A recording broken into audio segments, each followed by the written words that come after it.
Hiya, papaya. Happy Sapphic Sunday. I see y'all having fun over there in chat with your emotes. You having fun there? I turn the sound sources off. I mute everything on. There's no game audio in here, is there? Doop, doop. Y'all having fun there? It's twofold time.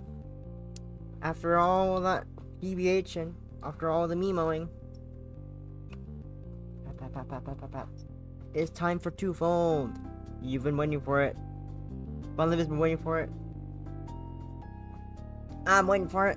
It's twofold time. It's time to be an olive. Y'all excited? Hope your Sunday's been good so far. Mine's been pretty good as well. Nothing special happening so far. What is this cursor? What is this cursor? It's this thing.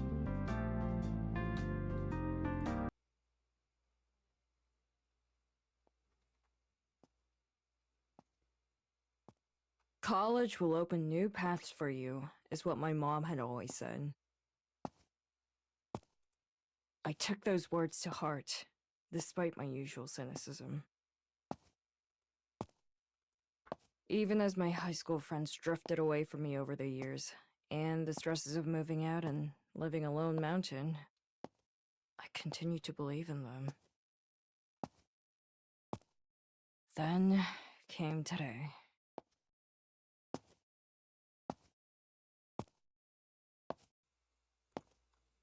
The meeting with the advisor was never going to go well. Academic probation isn't a term thrown around in good circumstances. Even with all that, a 1.2 GPA was a surprise.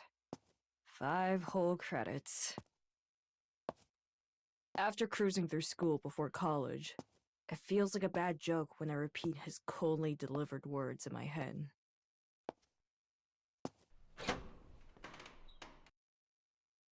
My heart sinking, I finally closed the door behind me.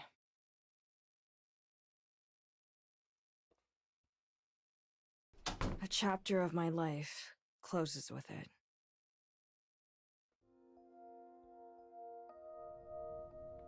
Walking with a bike propped up against the wall. I shiver from the chill of fall running through my apartment. The practically non-existent insulation does little to keep the cold out, nor the noise. Without a roommate to share the space with, there's little to hear but the occasional passing traffic. I hardly mind. Solitude is more comfortable anyway. Unfortunately for me, that same silence makes me focus all the more on my failure. Upon reaching the living room, I simply stop. It's not like this should be out of left field. I stopped checking my grades on the school website, knowing full well that the hours eaten up by work would take their toll. Between working late and studying early, it's all I could do to not fall asleep during lectures. Denial. That's all it was. Now it's caught up, and I have no real way out. What do I do now? For all I have tried to avoid burdening my mom, neither of us could probably afford another semester or so of college if I failed out. I shuffled to the kitchen counter and grab a glass of water to calm my nerves. With little else available to distract myself from what I should be doing, I step over to the fern on the sill and slowly drizzle the pebbles around it with water. I'm surprised it's still alive after all this time, having bought it when I moved. Managed to take care of a plant. This feels like a bad consolation prize, given everything else I've messed up. All I could do is sigh and appreciate the chance to wind down a little by caring for the thing. With the soil darkening and leaves shining from the droplets of water, I put down the glass and fall back onto the couch. Might as well get this over with. I fish the phone out of my pocket and navigate to my mom in the contacts list. I'm gonna press the call button. Anxious seconds go by as it rings before she finally picks up. Hello? Hi, Mom. Hi, Olive. How's it going? I just got back from talking to my advisor. What did he say? My cheery tone drops a little. She must have heard the defeat in my own voice. It's... I have a 1.2 GPA. Only 5 credits. I feel like I'm deflating as I sink further into my couch. I thought I'd be scared or frustrated at how bad this is, but that's worn off and become a dull emptiness. Oh, honey. The last tone of voice I wanted to hear was that sweet, concerned voice. It'd be so much easier if she just yelled at me. A sentiment I've thought more than once. It's okay. This doesn't mean the end. I know someone as smart as my Ollie can find a way. If I pulled off a decent GPA and passed all my classes and managed full credits for them, I'd still end up short. He did try to give me some options, but See, there you go. I don't know if they'll do any good, Mom. It's an intro art class and a creative writing class. Wow. He even said they're basically filler. Art and or creative writing? Wow. It sounds like it's something you Crazy. should try, don't you think? Art and or creative you writing? Easily tackle either of those. I've never been good at that kind of stuff.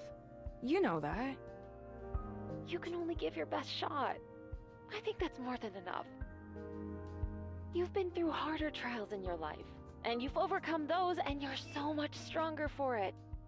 What this means is that there's hope. Hope. I really wish I could believe her on that one. This is one hell of a long shot. I did fine with topics like science and math back in high school, but I've never had an inkling of creativity. The art scene is also the last place I'd want to be anywhere near. Rude? Arts are cool. What's wrong, Olive? Arts is cool. Come on. Performative art, visual art, poetic art. Passing one of the 2 courses should give me barely enough credits to pass. Barely understates things. Then again, a pass is a pass, and skipping a semester isn't an option financially. Mom would doubtlessly do her best to help cover the cost, a fact that puts a knot in my stomach.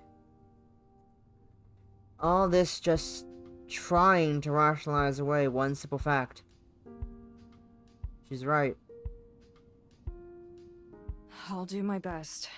Sorry for putting you through this. Honey, you don't need to apologize. I know there's a lot going on. I know you're doing what you can. You always have me on your side. Your advisor wants you to succeed too. That's why he gave you this option. I know you can do this.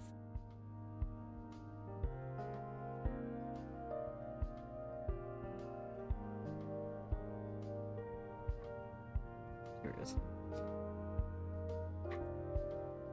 I'll see you at work in a couple of days. We can talk about this more there, okay? I know it's easier said than done, but try not to stress yourself out too much about all this. Maybe you can make yourself something to take your mind off things. It's nearly dinner time after all, so make something nice for yourself. It's a better solution than drawing my worries in some greasy fast food. As much as I'd love to take the easy way out of any additional responsibilities, though. Alright. I'll try. See you. Bye, Olive. I love you. Just remember that tomorrow's another day. Love you too. With that, the line goes dead. The big moment is over. Rest the phone on the coffee table before me. I was being dumb. No! Meowdy. Hiya, papaya. I'm just actively watching myself talk now, which is weird. I'm not sure why I'm doing this. I usually don't actively watch myself talk. I'm actively watching my character move their mouth. It's a weird thing. It's a weird thing I'm doing right now. Starting tomorrow, I have all 1 week to decide on one of the two classes. Class will decide whether I get the college education or stay stuck in this rut for probably the rest of my life. Ugh, fucking neck's cracking. All I have to do is pass an art or English class to do it. As the silence of the apartment starts gnawing at the back of my mind, I decide to get up and start preparing that dinner to distract myself.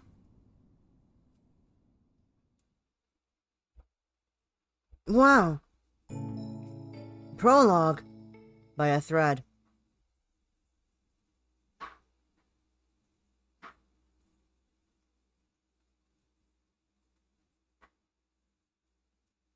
The next day, I go to goddamn class. Ooh, fancy. Today marks the beginning of the experiment. The drop period for classes ends next week, and so, at my advisor's suggestion, I've signed up for both the art and English lessons.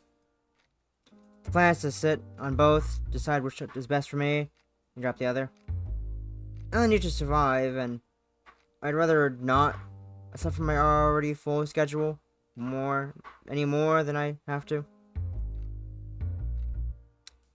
So, here I am, sitting in art class. I've gone back and forth on this all day, oscillating between I don't have an ounce of creativity, there's no way I'll do this, and it's just drawing, right? Could it be so hard? I don't know, could it be so hard? What do you think, Possum?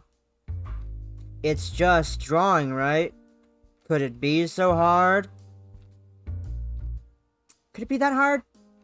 Could art class be that hard? Ah, yes, it's just drawing. What else is there? Olive, you poor soul. You poor naive soul.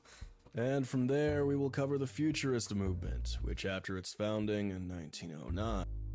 I think it's settling on there's no way for now. Try as I might to take proper notes, I have no idea what I'm writing down. You enjoy my really shitty, Dodovu impression again? You went from meow to hi, it's me, Olive. I sound really goddamn bored in my life. And to be fair, I think they are quite bored with their life. They're quite done with their life right now. It's supposed to Miho, who loves Mimo and Aspen. And Juliet. It's great. Very realistic, Olive, though. Just so done with everything. It's supposed to Mimo, who's very happy with life and very... I'm wiggling Mimo in front of the camera as if you can do, as you can see that you can't. You can kind of see it happening with my head. Anyways. Psst. What do you want, Caprice? I'm trying to study here. Caprice, stop poking me. A movement in the corner of my eye. The small, chirpy voice beside me aren't helping. Hey! Caprice, stop it. The thing in my peripheral vision is shoving further into my view. Glancing over shows it to be an open notebook, which would try to tune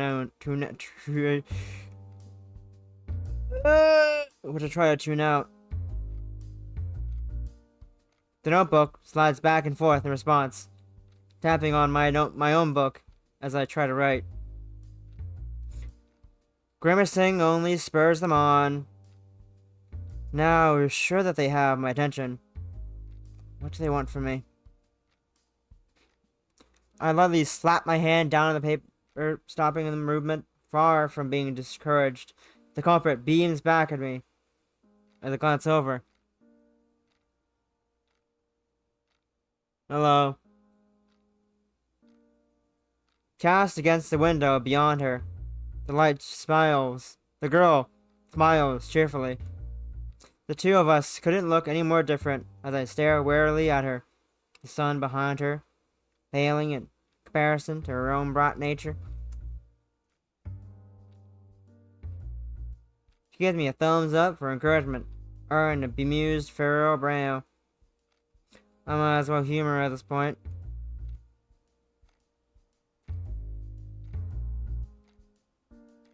Hey, you look pretty lost. Are you, doing okay? Need some help? I raise my tired eye back to the author, only for her to resume her thumbs up pose. Is she genuinely interested in helping, or just making fun of me?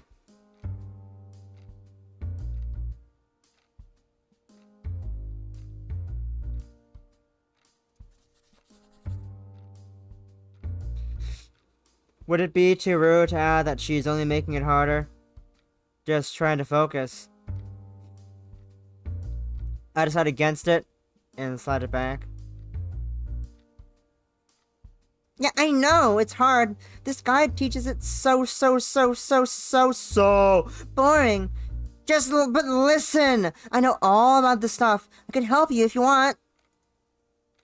I look at my syllabus on my desk in front of me, full of names and terms and concepts that I have nothing about. This class isn't just drawing at all. It covers everything from art history to social movements. My heart sinks at the sheer breadth of knowledge that had been needed. The professor's drone and lecture was soon lost to me as my attention wanders to her notebook. Though she's dedicated the full page to this conversation, I can make out various notes about art bleeding through the back of the page, even if the handwriting is hard to decipher. My eyes drifting further, I notice another book sitting on her desk, an open sketchbook this time. Its page is covered with drawings of this and that. That's in addition to the doodles and notes she's been passing me. Okay, sure. This class must be perfect for someone like her. Yes! Caprice, stop it. Upon reading my note, she suddenly shouts out loud in excitement. All I could do was freeze at the attention of the entire class, including the professor. Is instantly drawn to her. Yes. Caprice. Is there something you need?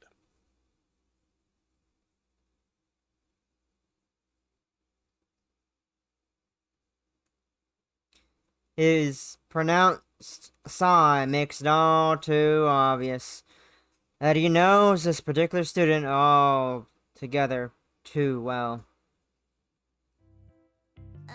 Just excited and ready to learn. Is there something you need? Caprice, you were the one who stood up and yelled, yes. I need you to stay quiet while I'm talking. That's okay with you. Yes, sir. Sorry, sir. She gives an exaggerated salute, which seems to satisfy him. There are a few quiet giggles around the class. Not that she seems to care. She turns and sees me watching, which prompts her to give yet another thumbs up. Look. It's an under thing. And after a moment's scribbling, to give yet another note in the corner of her page. Let's talk after class. I know just how to help you. I'm Caprice BTW. She signs the note, though I've already caught her name from the professor saying it.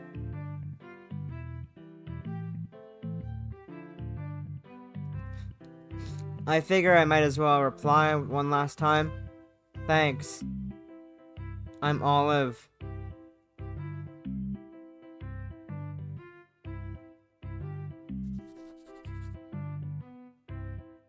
I have no idea what kind of person I've just agreed to talk to.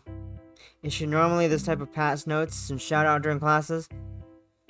The last time I remember communicating like this is elementary school with a person. The rest of the class goes by uneventfully. For better or worse, I try my best to take notes and follow along, but by the end, the professor's rambling and tangents end up overwhelming me.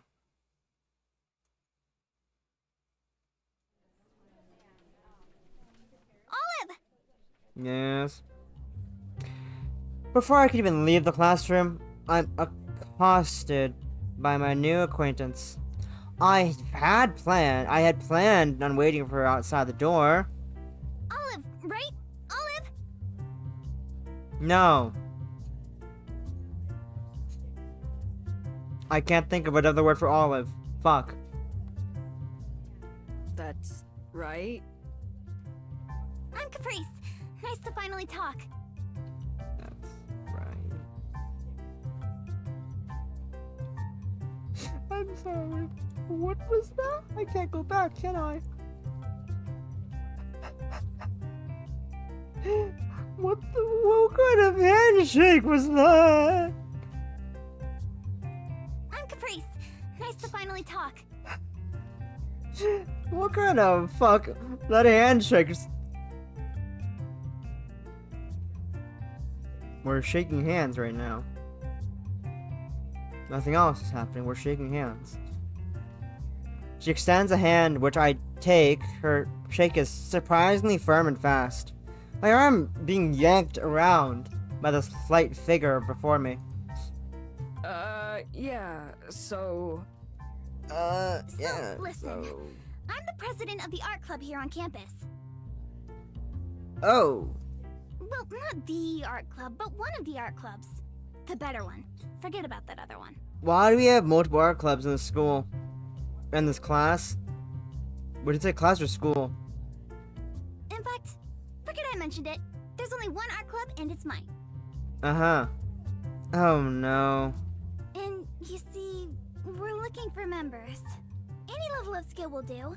The best way to learn art is to work alongside your peers. I ain't got shit for skills, Caprice. Hey. So if you're looking for help, there's really no better way than to join our art club. We're all pretty much good artists who can definitely teach you anything you need to know. I can even offer you personal lessons. That's a generous offer from the club president, you know. How many members are in there? I have to stop this. I'm not looking for a club. Or anything like this. Thank you. But I think I'll pass. Out. Oh no. ¿Por qué? She retreats a step back, hands clasped together. I came on too strong. I'm sorry. Don't worry about all that stuff I said. I do think we could help you, though. I appreciate the offer, really. But I just don't think... I'm not asking you to join. Just maybe come by sometime. Oh, I know. I'll set up a club meeting for you to scope out. I'll let the others know to expect you once we can decide on a date. No strings attached. I think you'd fit right in. I can already tell she won't relent until I give in. I sigh. She's not going to let me go until I offer some kind of compromise.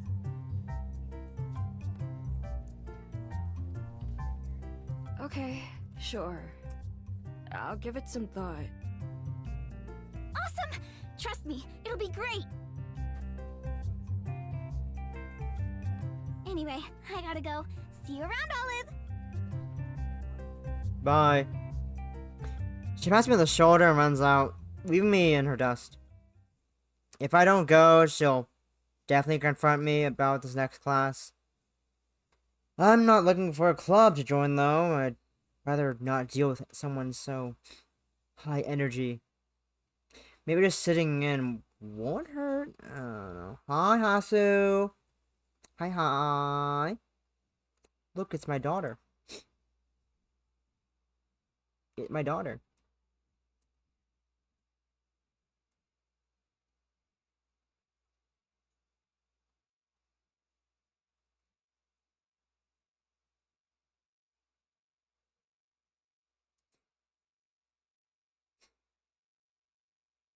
Go follow Hasuki. She's doing a thing in 3 days. Go follow her. She's doing a thing in 3 days. It's poggers. Too bad. Too bad. You're doing a thing in 2 days. So get fucked. Anyways, how you doing, Hasu? Hope you're doing well. I'm playing visual novel. Like I always do on Sunday. I'm reading really bad. With my horrible accent, my horrible reading stuff. I'll worry about this later. I've got places to get to as well. But how have you been, Hasu? Hoping well. The next day. Ooh, dinner and ramen. Nice, nice, nice. My reading is really bad. I'm really bad at reading. Like the afternoon shift at the diner has proven to be a slow one, much to my relief. With Mom off for the day and the rest of the staff otherwise unavailable, I find myself idly flipping through my art textbook at an empty booth. The contents are overwhelming compared to what I expected from a class like this. I have to constantly remind myself that courses like this typically rely on participation and effort more than anything. Still, hard not to stress out about it as my eyes glaze over foreign terms and information. It's about time the bell pulls me out of my trance as a customer sneaks in through the front door without me noticing. Hello, Millie. I bounce to my feet, greet her, trying my best to hide how off guard I feel. Hey, welcome to the Bell House. Party at 1? I go to retrieve a menu for the woman as she turns to meet me. 3, actually. My roommates should be in shortly. They're just wrapping up a conversation out in the car. Got it. Booth it is then. Right this way. What a quaint little diner. It looks like a subway. Pog, it looks like a train. Look at that go. What are these for? Is this for aesthetics? It looks like a literal subway car. What a time to be alive. There's the kitchen. There's a window. There's a menu. There are things on the windows. What a quaint general store with a bit of everything for day-to-day existence. I had to give a few steps further into the diner, ready to lead her to the spot near the back. I only make it as a couple of feet before a voice interrupts my train of thought. Hey Millie, catch! Turns back around towards the entrance for the diner, handily catching a small keyring, sent flying towards her. It takes a moment to get my eyes on the picture. It takes a moment to get my eyes on the picture. A woman in orange and yellow seeming to be the culprit, and behind her. Oh no. There's one other way to rationalize this other than some sort of divine level prank, as the leader of the art club from yesterday is the last to enter that tiny space. Much to my despair, she seems to recognize me as quickly as I recognize her. Ah, it's you! It's me. It's me. I feel like I'm missing something. Nah, fam, you're fine. I don't know your name. It's fine. I'll find your name eventually. Oh, right. Haley. Haley, Millie, meet the newest art club member. Olive, I'm pretty sure their name was. Pleased to meet you, Olive. Her smile looks sincere, which makes this short pause beforehand even more concerning. She got you roped into this without even having your name down yet? Oh, hi Adox. It's Adox again. Lol. She got it right on her first go, at least. I'm not in the club yet, though. Just testing the waters. Hello, Adox. How you doing? I'm sorry. The diner is called the Bell House. Or the chapter is called the Bell House. This episode is called the Bell House. Okay then. That's fine. I paused again. Oh, it's Bell House. The episode is called Bell House. Bleh.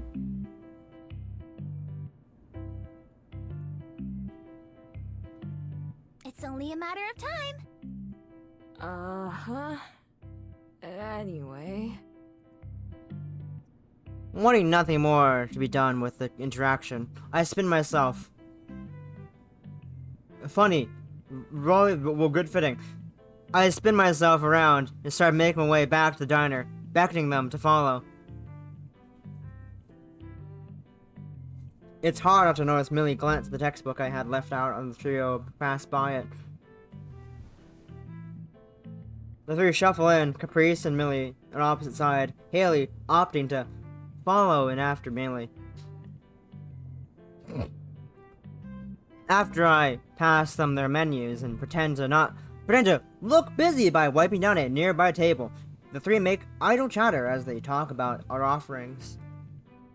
I'd like to say I wasn't eavesdropping, but the truth is, they don't end up saying anything interesting. There's nothing happening. Also, there's no one else here. There's no one else in this house, in this diner. It's just us four. It's not long before they settle on their orders, handing loaded I was loaded just fry. thinking that you look like the sort of person who Thank would you. enjoy I was just one of our fairy kiss chillers.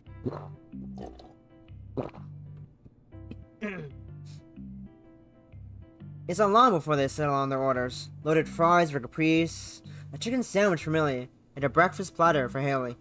The latter is a bit annoying to prep at this hour, but it's nothing I'm not used to at this point.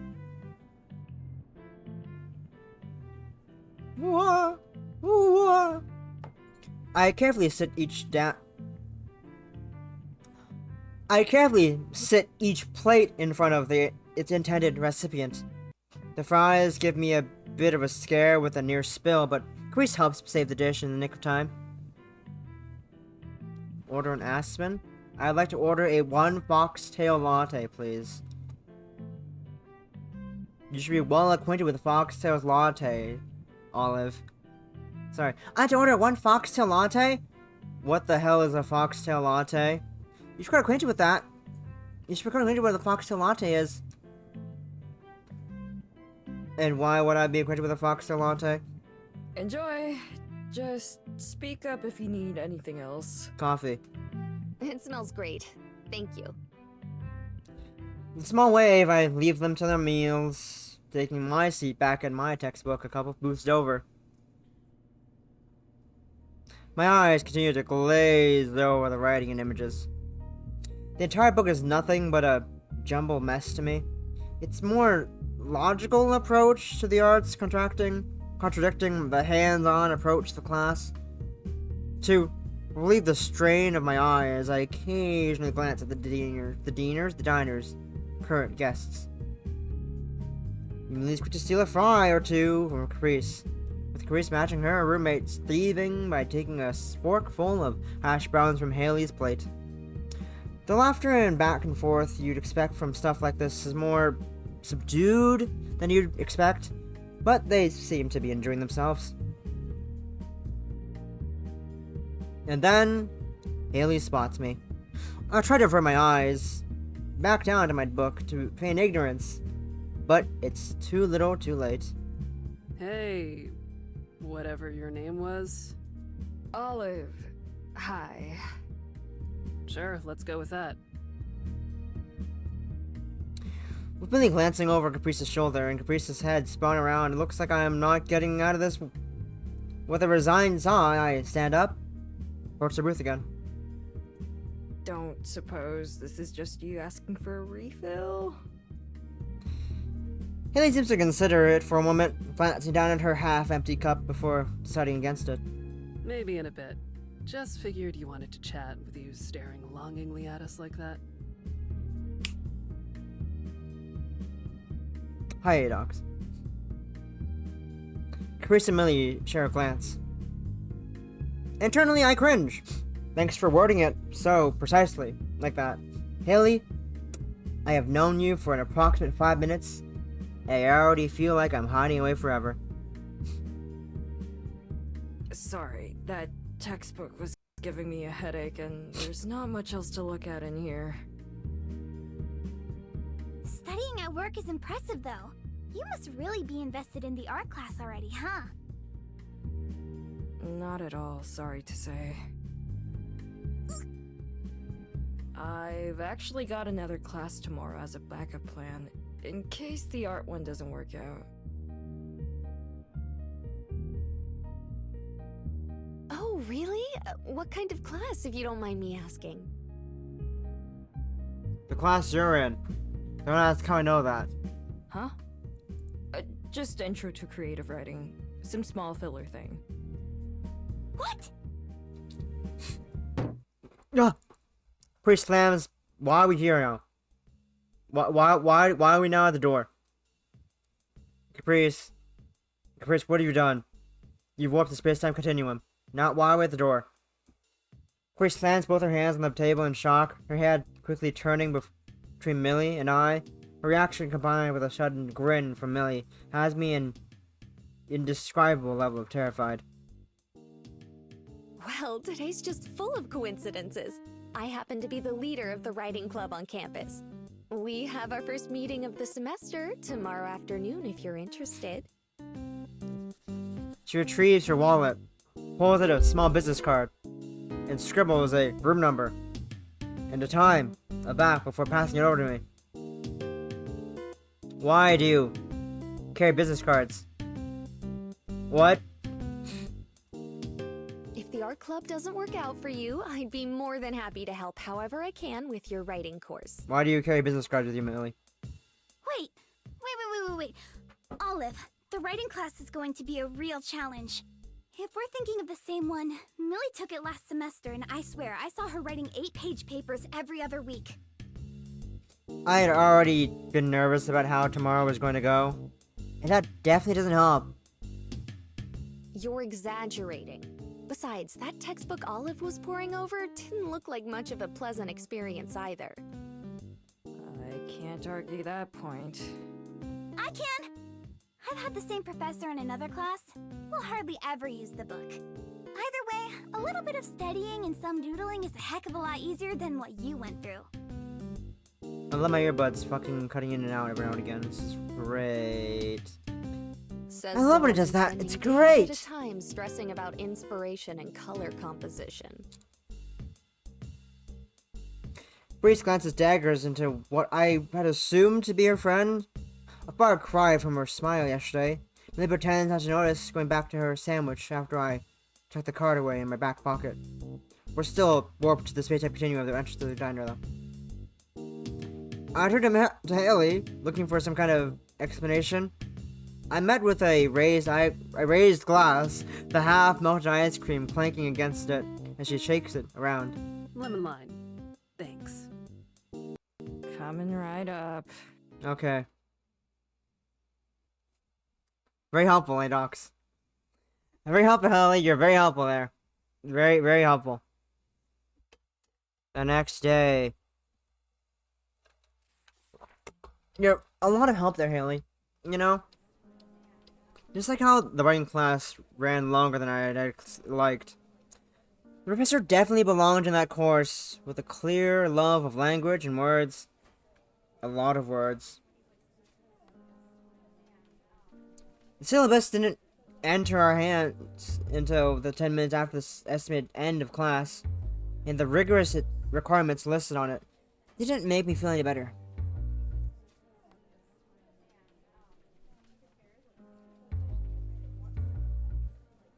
Given Millie's experience in the class, I want to go into the club today feeling optimistic, but in truth, neither leader has done a spectacular job of selling me so far. I mindlessly turn the card over in my hands a few times as I navigate the halls of the building to room 26A at 5:15 p.m. We're a bit early, aren't we? It's only 3:43 p.m. Judging by the advertisement by a car... Judging by the advertisement for a car repair shop on the front, it's probably some trash she had to throw away before she handed it off to me. The information on the back is a lot more useful than to me at the moment. What do you mean, Olive? Do you not need to repair your car? Come on, Olive. Give some thought. Repair that car if you don't have. Repair that car. Come on, go for it. What could go wrong with your knowledge in the car being repaired?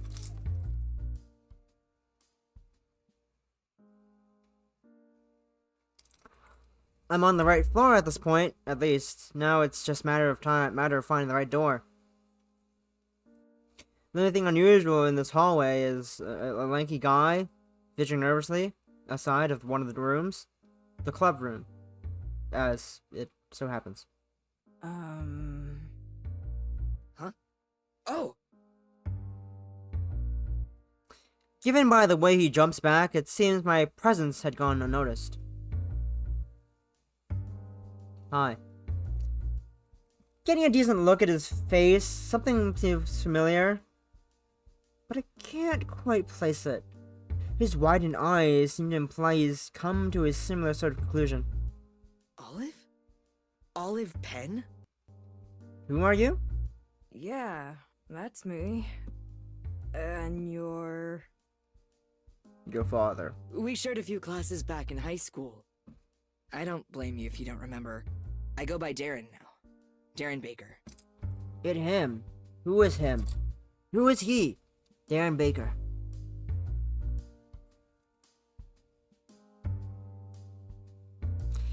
It's not until he offers a feeble handshake that I realize who I'm talking to. We weren't super close or anything, but having a friend of any kind around after a little over a year of solitude is enough to get a smile out of me. I remember. Don't worry. You're looking good. And you're looking the same as ever. Glad to see college hasn't changed you much.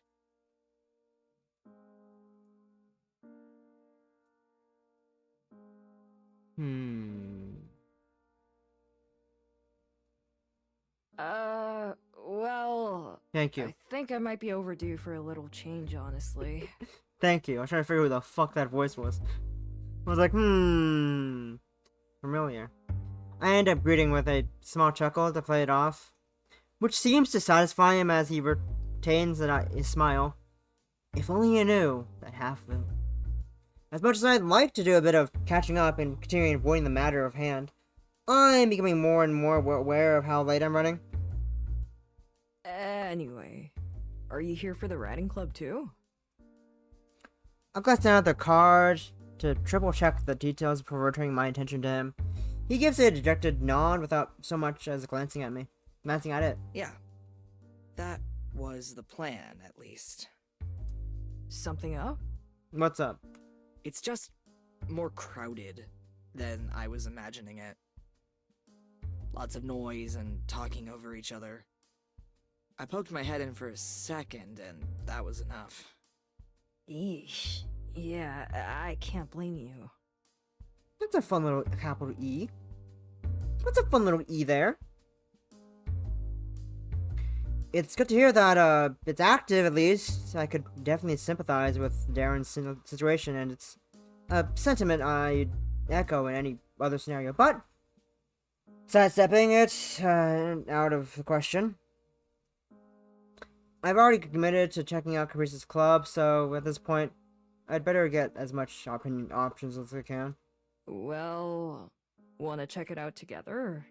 I haven't been looking forward to it much either, to be honest. But having a friend there would help.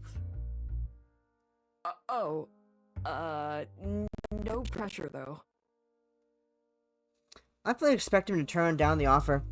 Not being shackled to the obligations like me, but instead his face lights up. No, it's fine. Sounds good to me. As soon as the door opens, the noise Darren warned me about becomes obvious. The corner of my mouth already feel heavy, but it's only intensified as I discover the source of the squabbling. Hello. Women, bearded man, woman and woman. In the back of the room is a small group of people, talking amongst themselves, scouring through the counters of supplies. Let's first snow, and I don't know the rest of these guys. Hi!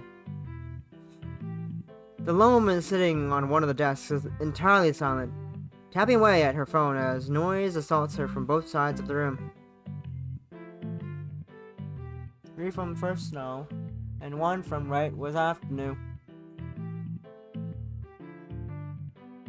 That was not a sentence I read. I read the sentence not correctly. The one would write what? Nope. And in the front is Caprice, arguing with Millie. It sure is convenient that you picked today to do this. It has to be today. There's hardly any time left to get all of this sorted. You couldn't even wait a couple hours? If you just signed the papers, we'd be out of here in 15 minutes, tops.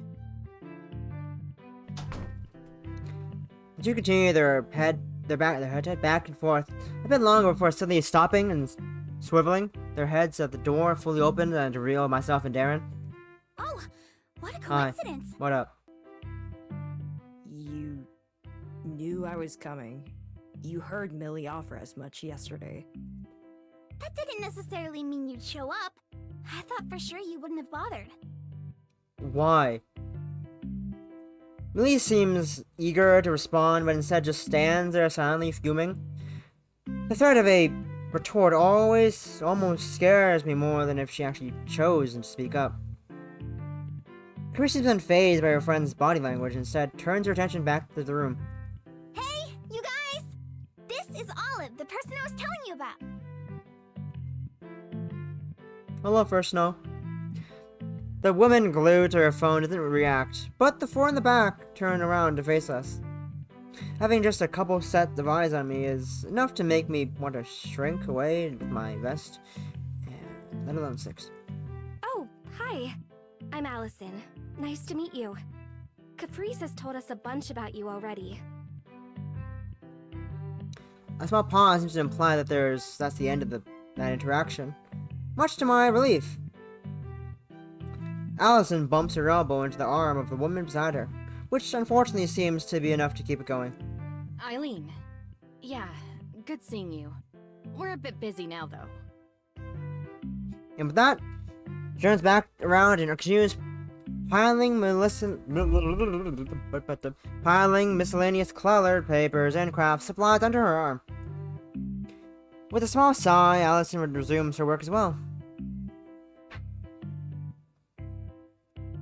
Confident she's not going to be getting any more out of the two, Caprice focuses her attention to the other pair of students. A tall and intimidating man casually leaning on the countertop, and a stern-faced woman watching intently as Eileen and Allison pick away at the supplies. The big guy's Wallace, our newest member, excluding you. And the last one? She's not with us. A surprising amount of venom in that response, more than I'd think Caprice is capable. I've known her for 2 days. But yes. And thank goodness for that. Name's Tanya. Thanks for asking. I'm with the writing club. Millie told me you'd be coming today. Didn't mention there being 2 of you, though. I wish my Bluetooth wasn't fucking murdering its ass, but I can't do anything about that without messing up my audio. It's great. Audio's cutting in and out, non-stop. Nine's a crowd. Nine's a back to crowd, I agree. 9 is a crowd.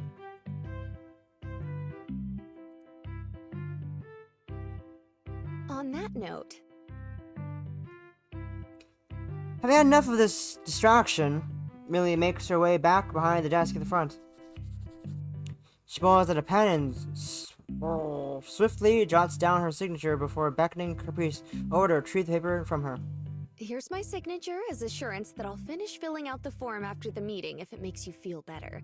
Now, if you don't mind, I'd like to actually have a meeting today, so I would appreciate it if you hurried up your pillaging. Chris opens her mouth, ready to protest, then decides better of it. She gives the contents of the paper a quick skim. It must satisfy her as she joins her clubmates to the back of the room. Anyway, come in, you two. I was expecting Olive, but it's nice to see someone else joining us today as well. My name's Millie. Nice to meet you. She threw her hand towards Darren, who reluctantly takes it. Darren. Hi. With a small shake and a smile, she ushers us to a pair of desks, then makes her way up to the front of the room. She shuffles around in her bag looking for some sort of reference material. You've got quite the fan club, huh? The sound of my forehead hitting the desk is louder than any kind of argument Caprice and Millie could have. A sharp clearing of the throat from the front of the room is enough to drag my gaze back up, albeit slowly. With all of that finally out of the way, it's time to begin the first writing club meeting of the semester. Welcome. Hi. What up? Front and center of the room. Open in hand, open book, and I can't read anything. I can't read anything. Front and center of the room, open book in hand, Millie defiantly gives off a natural kind of teacher vibe. This club's one of the oldest in the school, so we have a lot to live up to. Tanya introduced herself already. She's been helping me keep things moving for a while now. The talkative girl is Heather. Giving up on her phone for the distraction. Giving up her phone for the distractions, Heather finally sets it down and gives a disinterested wave in response to Millie's equally lukewarm introduction of her. So, it's not typically this busy?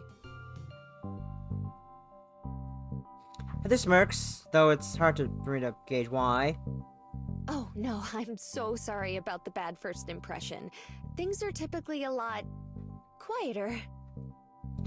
I don't even need to turn my head to imagine the look on Chris's face. I brace for a response, but oddly enough, it never comes. While I'm sure the news is a relief to Darren, I can't help but deflate a little. It's my fault for getting her hopes up, but even I expected more than 3 people.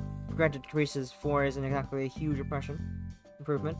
Don't let the size fool you, though. What we lack in quantity, we make up for in quality. Here, look at this. What look at? She approaches Darren and I once again. Passing him the book she was holding just moments ago. I lean in to catch a glimpse and met with chicken scratch. A lot of it. There's more ink than paper. That tends to continue as Darren flips a few pages. The club can be a great source of inspiration and technical know-how if you'll allow it. I filled up this entire notebook and a couple others just in my first semester here. I can't read this. And how many pages have you filled out recently? The spark earlier has yet to fade, and as a matter of fact, has only gotten bigger with her new remark. A grumble from the back of the room, from Wallace, if I had guessed based on the tone, follows shortly after. Plenty, thank you. The club's recent downsizing hasn't had any influence on that. Even the rest of her club, all 2 of them, not really winning me over. The work Millie has on display is impressive. At the very least, I feel like I could confidently rely on her, which is a plus. Millie knows her stuff, I'll admit that. But there's only so much one person can do. No! I jumped in my seat, throwing my head around to find Caprice standing over me and Darren's shoulder, eyeing the contents of the notebook herself. Ma'am? All I'm saying is that the art club, the entire club, would be able to help you. Unlike the writing club, our little circle looks out for each other. Don't drag us into this.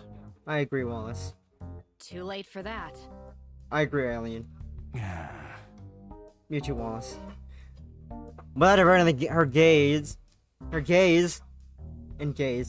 the cabinet's innards, Eileen managed to swiftly shut him down. Bold of you to hype your club up like that, given you didn't even bother to finish the paperwork to legitimize it in time for the fair. I've got a set of keys for a room and a bunch of like-minded artists.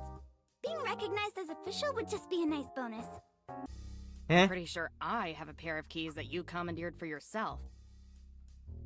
Hey, whose side are you on here? Bruce's explosion is met with a small smile from Alyssa, and an even smaller smirk from Eileen. They don't seem to be taking this too seriously, which honestly may be a point in their favor.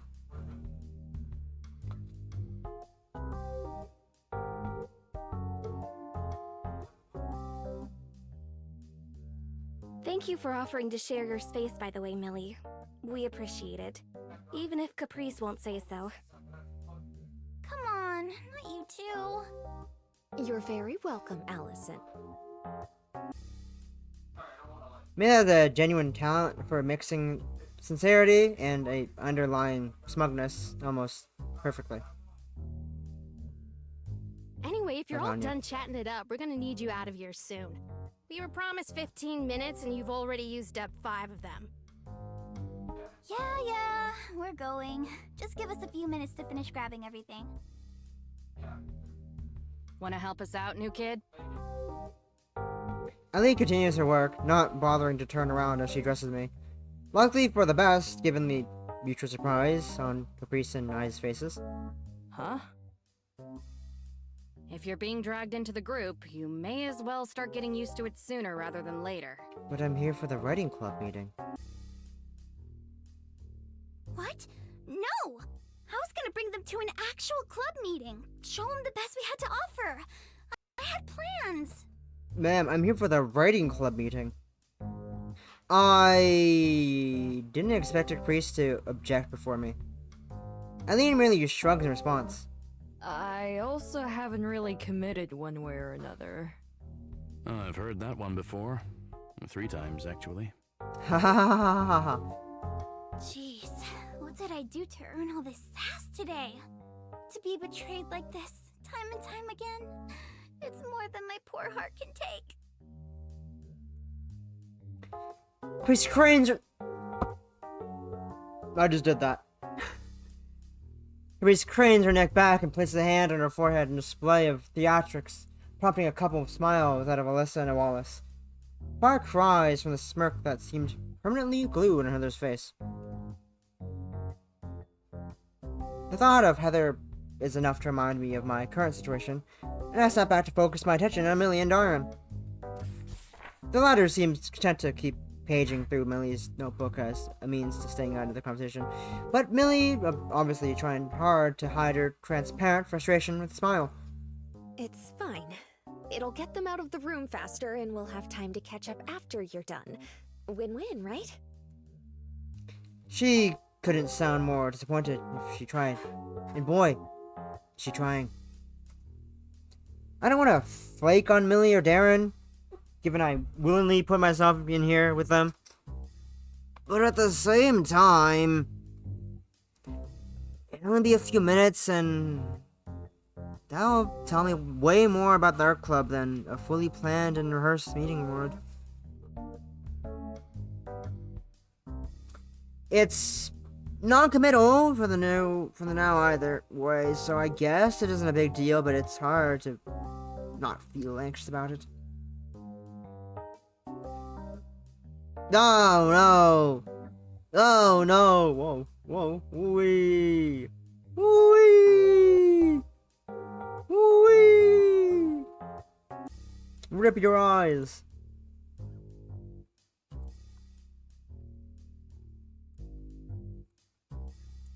Wee!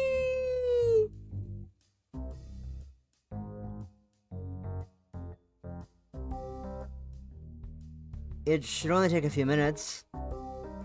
I'd feel bad for leaving Millie or Darren like this. A chance to learn about them, for better or worse. Where's the nothing idea? Where's the nothing choice? Where's the I just walk and stand in the hallway and do absolutely nothing and do social with anyone ever in my life in college? Where's the non-socializing in college option here?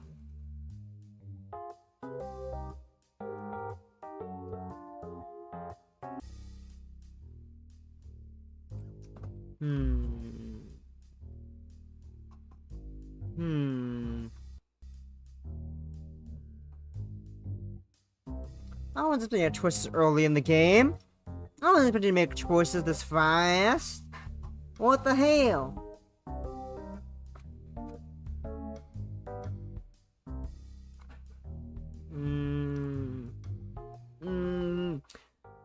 I second-guessed myself for a moment, but eventually pull myself out of my seat. Millie doesn't say anything, but the frown on her face says more than enough. Like you said, it'll just be a few minutes. Win-win, right?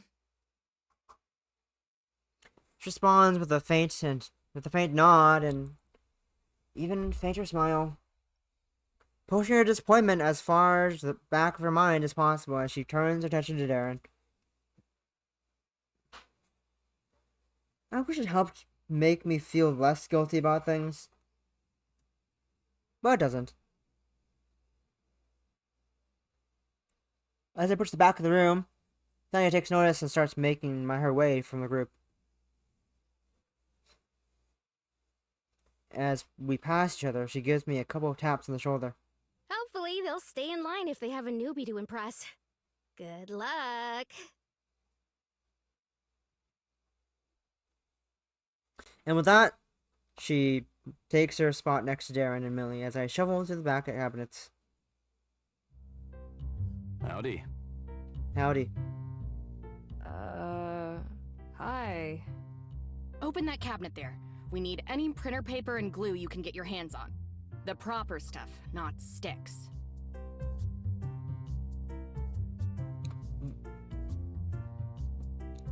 About as warm a welcome as I expected. I do as she says, pulling the doors open to reveal a handful of office supplies, in contrast to the various fabrics and colored paper they'd amassed to a pile on the countertop. Thank you for the help, Olive. Even if they're small, setting up 2 tables for the club fair is a lot of work. It's fine. 2 tables, though? Millie's sharing her space with us, so we're helping with the writing club setup too. Fair's fair. Bruce is quick to jump in, eager to not give Allison time to form a more generous response. Surely. The relationship between Caprice and Millie is so strange. It's like they're fluctuating on how friendly they are with each other as a sentence-by-sentence basis. Even their actions are inconsistent. So, don't take this the wrong way, but why help us out here anyway? You came here for the writing club, right? Just to make it sound like casual conversation, she needed to dig supplies out and adding them to the already rather large pile as she asked, but the tone in her voice betrays that pretty hard-handedly. Well, Caprice mentioned getting your club together when we met in class the other day. I figured this might be better than forcing all of you to go out of your way for me. Aw, see? They'd be a perfect fit.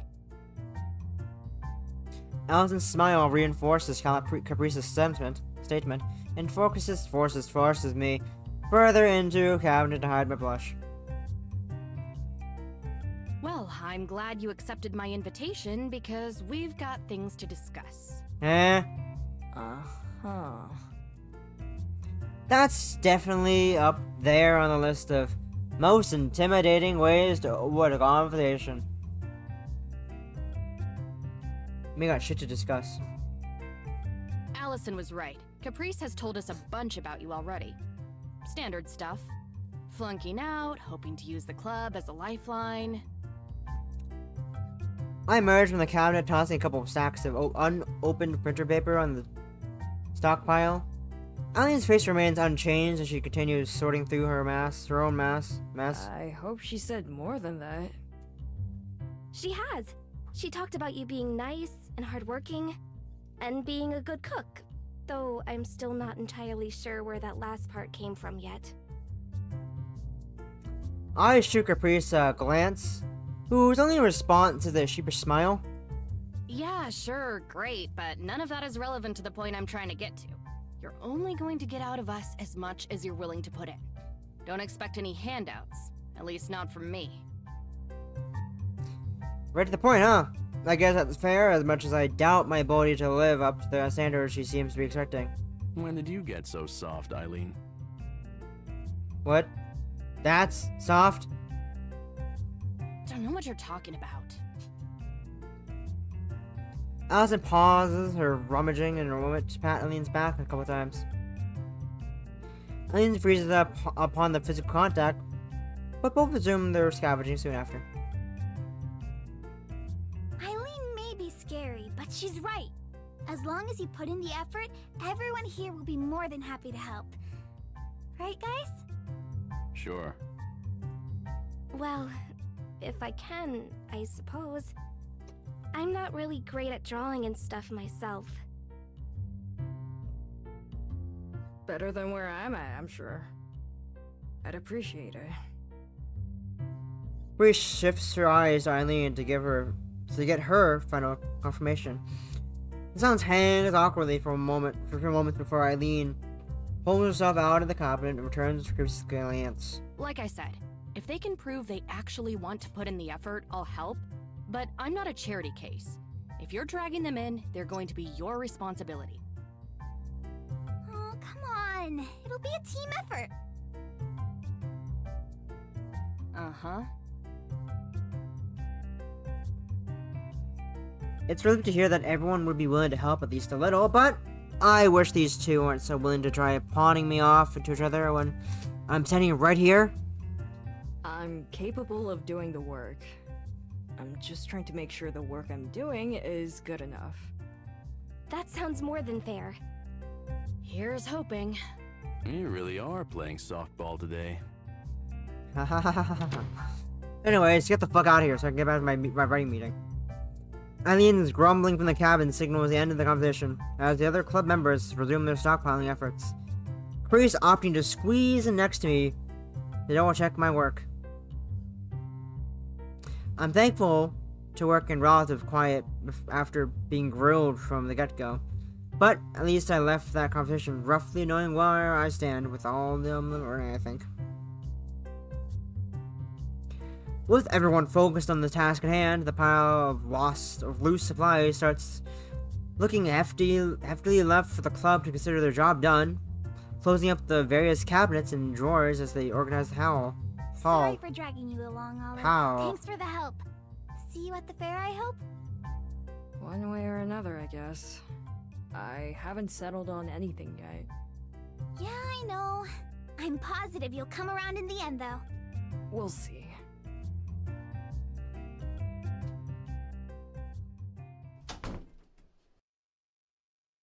Unfortunately, dragging Wallace back to help with the heavy lifting, the Art Cliff bows out, finding eager to close the door behind them. Their absence is immediately noticeable, the air feeling a bit less chaotic.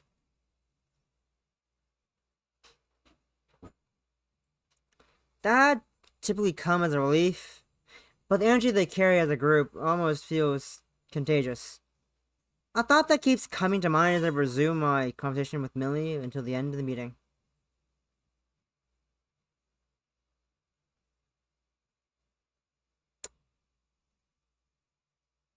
The next day.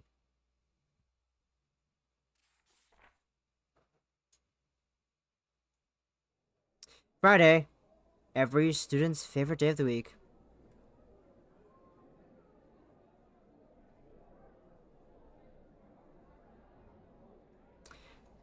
Perhaps it's my imagination, but even as I head into the cafeteria, the chatter of the people around me takes a slight happier tone than the days before.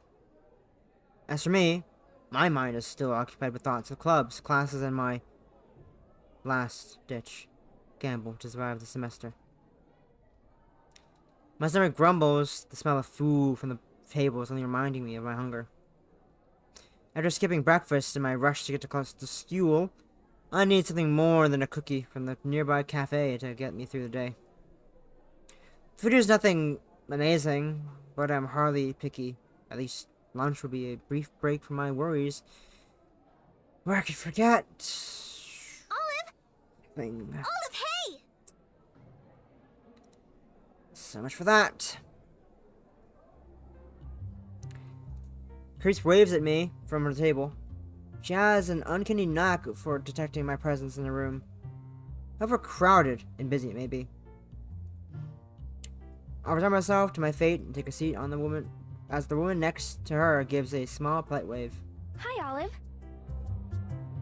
The two make a odd contrast. Allison's shy, almost nervous greeting, in stark difference to Caprice's overabundant energy. So, managed to survive Millie's lecturing after we left yesterday?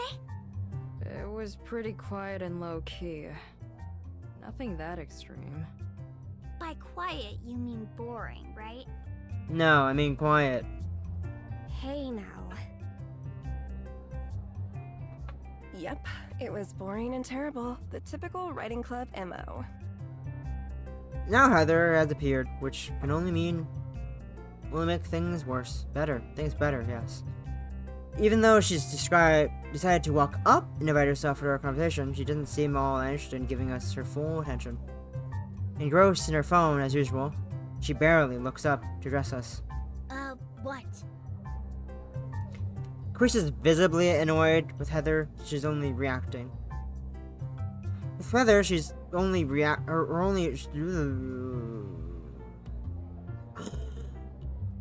Chris is visibly annoyed, with Heather's only reaction being the corner of her mouth tugging to upward.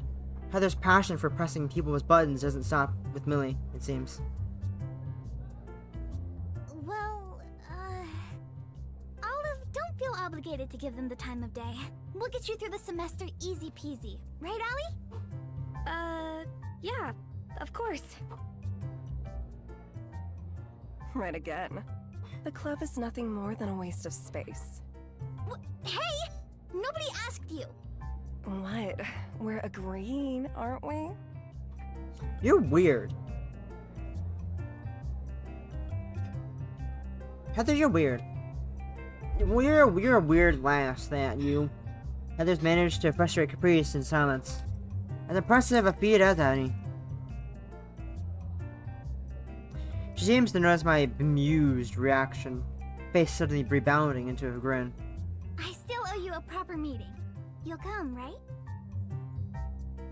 How do I keep getting caught in this conversation? We'll see. And all the ones after that? We'll see. Great! I'll see you then. I gotta take care of some stuff for the fair. Bye, Allie! She gives Heather one last venomous look before hopping out of her chair, beginning to head out of the cafeteria. What about food? Already ate! Bye! Okay. How odd. Must have, been keeping Alice company. Or just waiting for you. Wait. What was that she mentioned about a fair? Before I can call out, to clarify, Heather once again speaks up. Why did you even come to our club when you were already playing house over with Mommy Caprice? I'm sorry, what? Allison takes to her feet and grimaces at the comment. I can't help but match her expression. Please don't call her that. It's weird. Just keeping my options open. This might be a good opportunity to help with that. I've got a member of each club in front of me. They're not for long, as Allison picks up her tray of food and splits into the nearby counter. Heather looks unmoved by Allison and Caprice's abrupt departure. She takes a seat on the table next to me, barely looking up from her phone. Occasionally she sips from her can of soda she brought with her. doesn't seem particularly enthused by the writing club, so I figured she wouldn't spare the unpleasant details. That said, Allison does seem like the honest type. If she is more loyal, if by hurry I could catch her.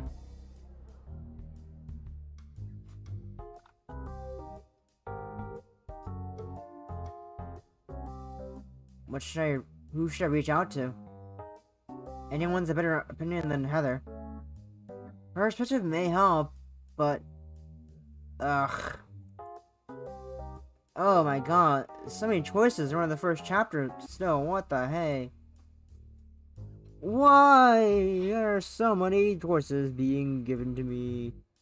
I'm supposed to exist. Ah.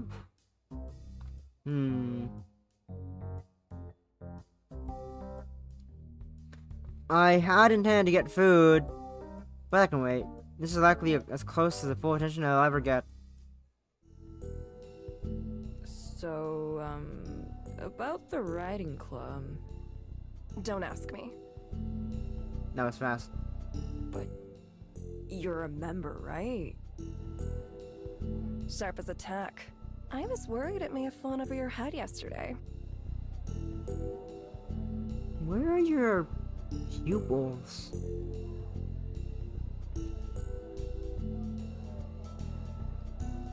Why couldn't Tanya have been the one to find us here?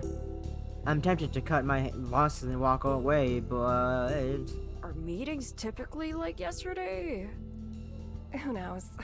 I only show up often enough to remind them I'm still around. I'd imagine things are much less exciting with only Millie and her flunky loitering in a room together, though. You suck, Heather. So Millie's the only one doing any actual writing, huh? Oh, don't you worry about that. Tanya and I hand in papers every now and again if Millie asks. Gotta keep in the boss's good graces, you know how it is. Do I know how it is? I don't think I do. Oh, so why do you suck? Heather. Why are you such a Heather?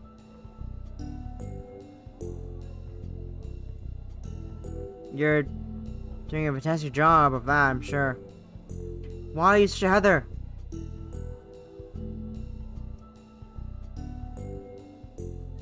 Dang, diggity dang. If you're asking about the number of willing participants, though, I guess you're right on the money. I don't know if I'd call a group like that the writing club, really. You can call it a club all you want, but it's just Millie's hobby at this point. If she wasn't so obsessed, it'd be long gone by now. As soon as the old guard graduated, everyone left with them. It was just a bunch of friends. The writing side was totally just in the name. Putting your phone down. Whoa! She leans her chair back and begins to rock dangerously while staring at the ceiling. Feels like she's talking more with herself than me at this point. Wonder what I'll do once the thing's put out of its misery. If it's that much of a bother, why go there in the first place? To kill time? That's it? That's it. What do you want, an essay? Much as I want to think less of her for, there's plenty of people who just go to clubs to pass the day. If that's what she says is true, that's all the club was ever for before Millie tried to give it a point. As I ponder, her becomes restless. She stands and gives me a loud stretch. I'm gonna go get another drink. You want anything?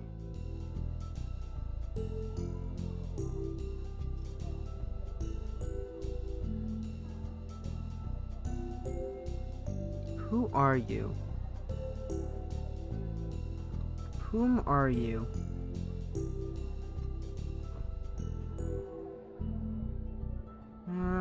Can't be that one.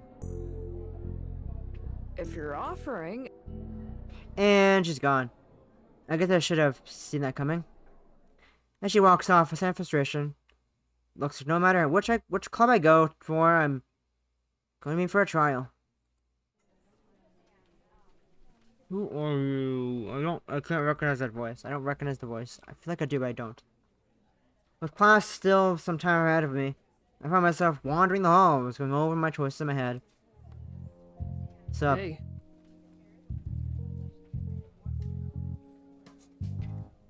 I just about bump into Haley as she's carrying some poster board and other materials. Whoa. Hey, you need some help? Without answering, she shoves some of their supplies in my direction, which I take. I already have a general idea of where she was headed. The gymnasium, right? smart. Come on, you've been drafted. She goes, and I follow. So, how'd the meeting go yesterday? Meh. You didn't hear about it? Oh, I heard tons of things. But I'm interested in your perspective.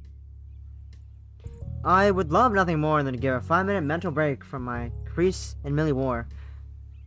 Unfortunately, it looks like something I won't be able to avoid anytime soon. Well, I'm not even entirely sure what happened. It felt like a sudden whirlwind. Yeah, sounds like them. As I enter the large building, I see that the area has been filled with tables arranged in rows. There are students running around, readying their booths. Hey, where are we taking all this? Over here. I follow her to a table, or what's supposed to be a table anyway. Instead, I find two small booths cramped inside a small space, covered in red and blue cloth. One is a very formal-looking sign, which reads, "Creative Writing." The other has a very slapdash sign, simply reading, "Art." Clearly written by the same hand. You get the rundown on how they're sharing a spot already? More or less. I remember them packing up a lot more than just a couple tablecloths and posters, though. The art club is off turning all that into brochures and other promo material for the two right now. This is all just bare bones stuff. I'm surprised Millie trusts them enough to handle that. Whoa. Haley tucks her arm full of supplies safely under the writing club's desk. I follow suit, emptying my hands as she lifts the cloth up for me. Millie gets along well enough with all of them. It won't be an issue. Could've fooled me. Things are just complicated right now is all. You saw how they were at the diner. Are you talking about their friendly small talk, or them trying to poach me from each other? Yes. That's why I called it complicated. Grab the hand to her. She brings the hand to her headphone. Debating pulling them off or pulling them over her ear. For a moment, she thinks better of it, deciding to set, lean lazily against the writing table. You're committed at this point, right? You're gonna be picking one or the other? Yeah, that's about as far as I've gotten in my thinking, though. No particular feelings so far? Nah.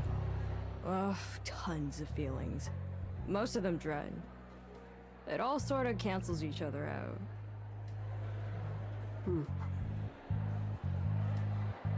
Well, good luck. Wait, what's up? That was just Millie stuff. Gotta head over to the art room now. Want me to come with you?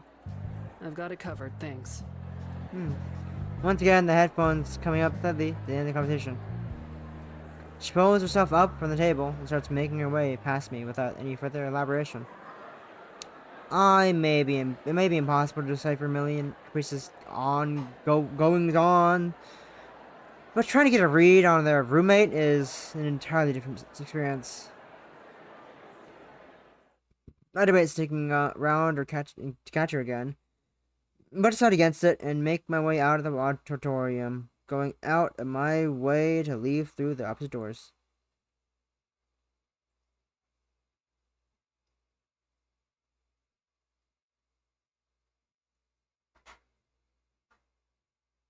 The next day.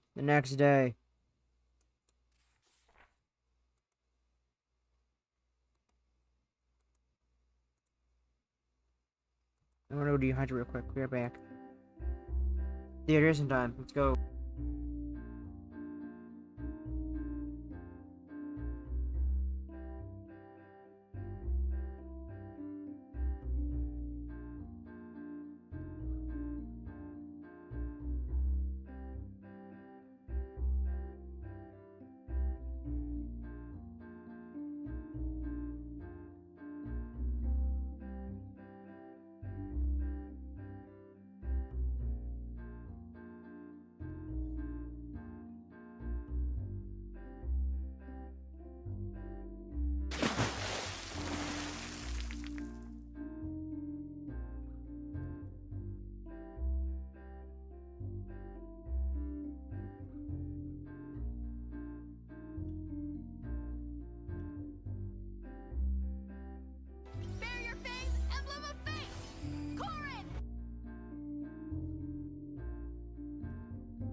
Thank you, Possum. This is for you.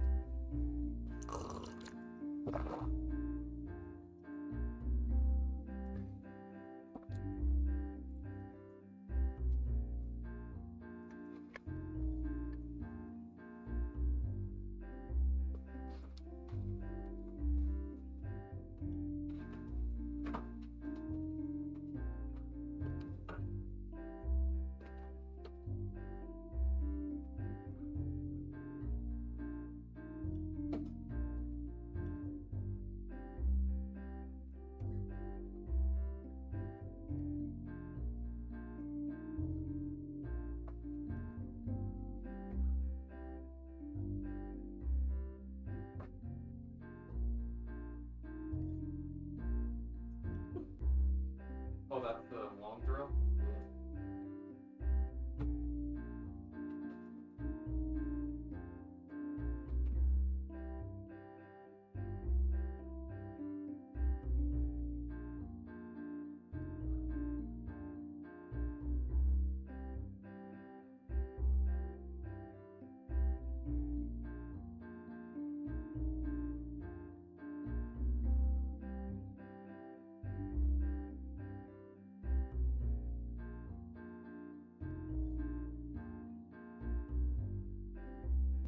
Law.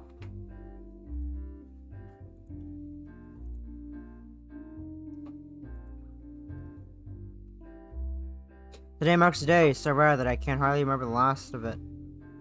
Something so monumental. The full implications haven't yet settled in. A day without school, study, or work. The sizzling of bacon rings in my ears, and smell playing on my nose. With time on my hands, for once I've decided to start the day with a simple pleasure, the taste of eggs and bacon. Taste of eggs and bacon. for a late breakfast.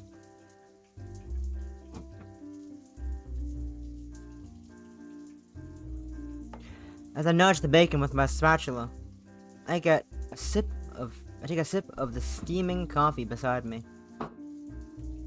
Unfortunately, my skills in cooking haven't translated to my skills in barista. The concoction proving foul. If it weren't badly needed caffeine, I'd have sipped it all up already.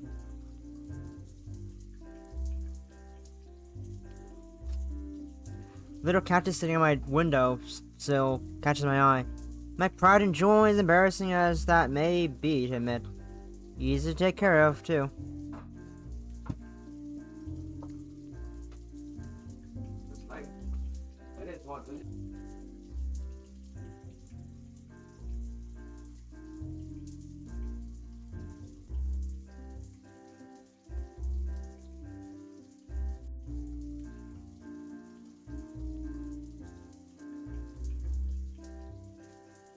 Looks like you're doing better than me these days. My words to the plants, go ahead, go unheard, because it has no ears.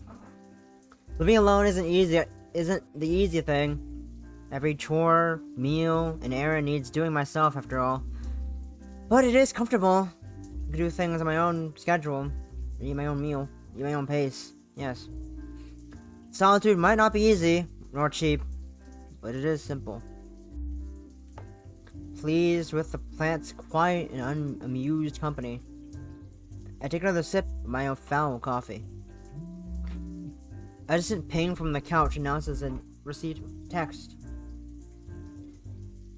Considering how few people I know, it's either mom or work calling in to ask me to help cover a shift. Knowing which I prefer, I turn down the heat on the stove and walk over to pick up my phone. To be surprised, none of them I can't fucking read.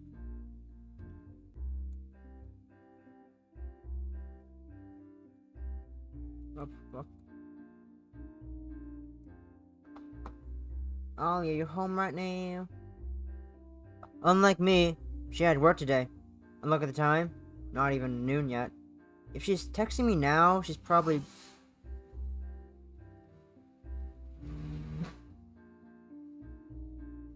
Yeah, I think that's gonna happen. She's probably getting off her opening shift. Yeah, what's up? Mind if I drop by for a bit? Maybe over lunch? Maybe over lunch? Sure. Great, see you then. See you. There's a drill in the room like beside me. And it's threatening. The loudness. It's fun. She's fussing over me again, as she so often does in quiet moments. It's hard not to notice this happening more often now that I'm living alone, though she's never outright admitted that.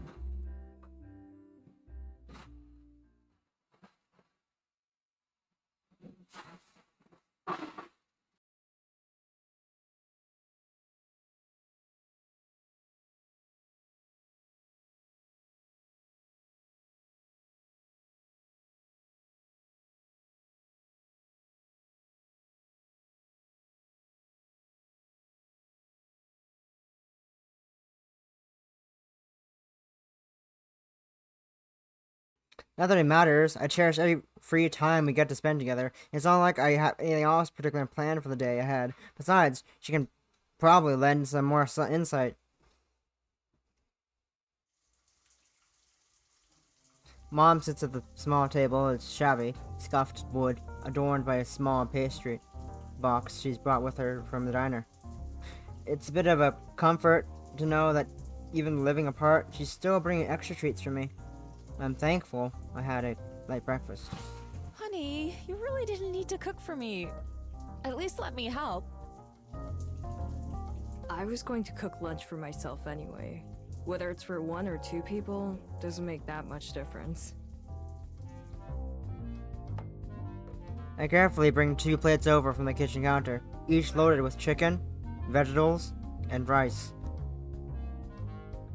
Despite her protests, Mom's eyes widen at the meal as it's prepared, placed before her, still steaming away. This is better than having to cook for yourself. You deserve better than work food every other day anyway. I can now bring this back down to look at the fucking game properly. She smiles excitedly at the plates, sifting the box to the side. It looks as good as it smells. Thanks. So, how's work? I take my seat next to her upon placing down my own plate of food. Mom talks about her day as I sit and take a knife and fork in hand. And she's yelling at me. Her baby is crying, and her other kid, oh, I'm telling you, they had the most embarrassed look. But what can I do? Except apologize. And of course, she didn't even tip. Ugh, the worst. Tip your waitresses. Fucking hell. Sorry I wasn't there to help you deal with that. I'm glad you weren't there. Why? Speaking of which, Mother, why? how's your day off been so far? Meh. Oh, boring. Stressful. What did you do? Nothing. I sat around here, mostly just a lot of thinking. Ollie, it's your day off. At least take some time for yourself. I am. I give myself time to do nothing. With what's been going on... Still turn up about your classes, huh? Yeah, guess so. And things just keep getting more complicated. What do you mean?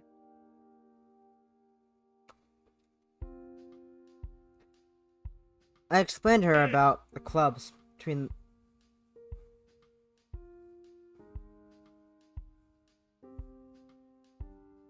Indeed. I agree with that, Possum. I explained to her about the clubs between the meetings for a couple of days ago, and the upcoming fair, and the feud between the two leaders. She listens attentively, her expression varying between interest and concern. I feel myself deflate further and further as I talk, the hopelessness of the situation becoming all the clearer as I put it into words. It never quite sunk in until now, just how bad my options are. How you doing, Zoe? Doing well? I'm failing to read. I really don't know what to do, Mom. She has that soft, caring smile I've seen so many times in my life. I know it's tough, but look at it this way. Even if they're fighting, the club leaders have been nothing but nice to you, right? Sure. Maybe a bit too nice. I just don't know how things will go. You're more resilient than you give yourself credit for. I'm sure you'll pull through. Everyone wants you to do well. I know you won't regret your choice. Whatever it is. That's easy to say. It's true, though. You're wasting your day off stressing over it. Take the rest of the day for yourself. Relax, do something you enjoy. Don't make it another day of stress. That way you'll be going to this fair with a clearer head. That's easier said than done. She does have a point, though. I can't do anything more than I've already done at this point. It may not sit right with me that my future depends on people I barely know, but these two are who I'm stuck with. I have no choice but to gamble on this. I'll try. That's my Ollie. Gives me a hug and a kiss on the forehead. Now? What? She pulls out the pastry box from earlier and places it on the table. I brought a slice for each of us. Which one do you want? I'll let you pick first. Inside lies 2 slices of pie. Signatures from the diner we work at. 1 slice of blueberry and 1 slice of cherry. If I didn't know any better, I'd think she had done this on purpose.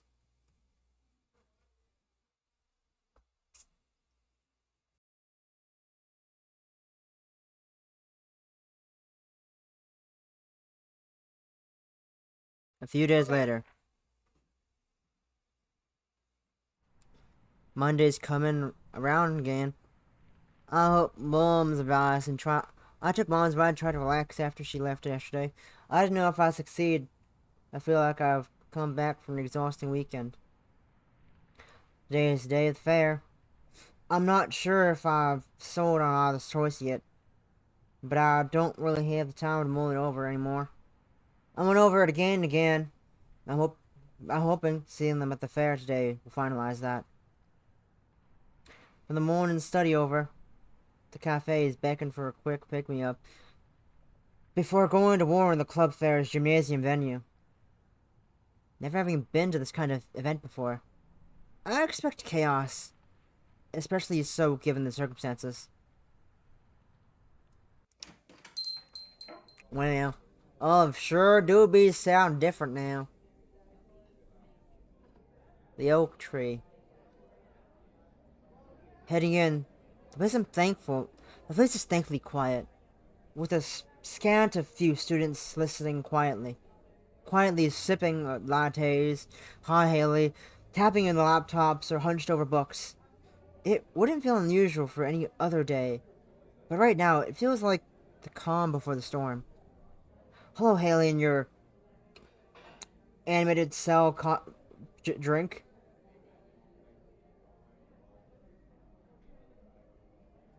That's a bit too much, isn't it? A particular lanky girl catches my eye as much as her bright get-up and headphones or anything else. Haley sits quietly as she listens to her music, hand in chin and a small coffee beside her. For someone so mild-mannered, she sure stands out. She picks her head up and waves me over. Pulling up a seat, treads off a bit, and takes a sip. She grimaces. Her grimace shows that it's either cold or bad. Probably only bought it to avoid being kicked out of hanging out without ordering. Hey. What's up? Hi. Done with fair prep? Yep. I helped them finish setting their tables up this morning, so I've got the rest of the day off till the car ride home. It's bound to be an awkward time after the fair today.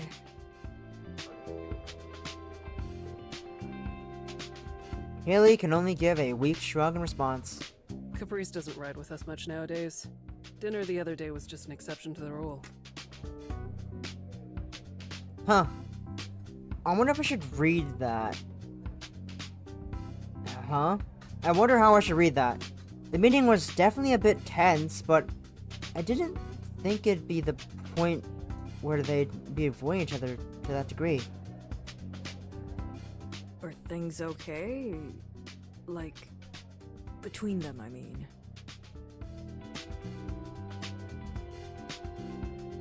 Caprice remains a deadpan as ever, but I can faintly make out a raised eyebrow.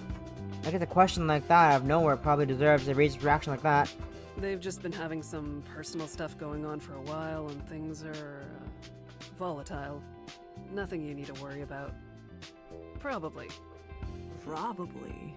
Would it make you feel any better if I said, definitely? Fair enough. I pinched the bridge of my nose in frustration, an act that apparently does not go unnoticed by her. This stressing you out that much? You don't know the half of it. The situation on my end is pretty dire. You'll be fine. Promise. I mean it this time. How do you figure? If you're just worried about your grades or whatever, they'll both make sure you get to where you need to be. They've never let me down anyway. Another sip of her coffee, supposedly forgetting about the reaction she just had to it. As expected, her face contorts immediately in response. Even if that's true, being stuck in the middle of those two like this just makes the entire thing feel more overwhelming than it probably needs to be, you know? Yeah, well, join the club. Which club?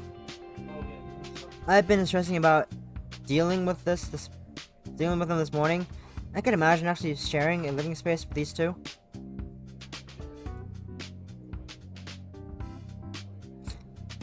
I want to feel pity for Haley, but the small smile on her face makes me second guess the decision. Get it? Yeah, I got it.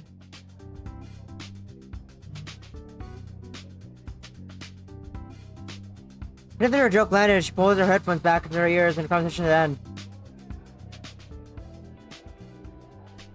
Get your drink and get out there. Don't let me keep you. Good luck. Alright. Nice talking to you. Yep.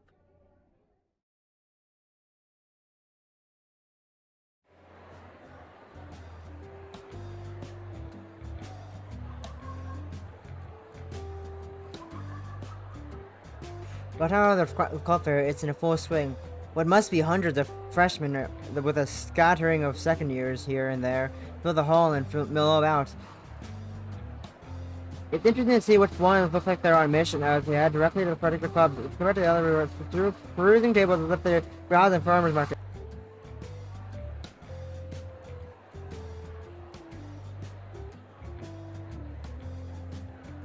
The small stalls are lined up with varying amounts of work into them. Piles of flyers sit on each. The all standee props it up and try to catch a gaze of passing students.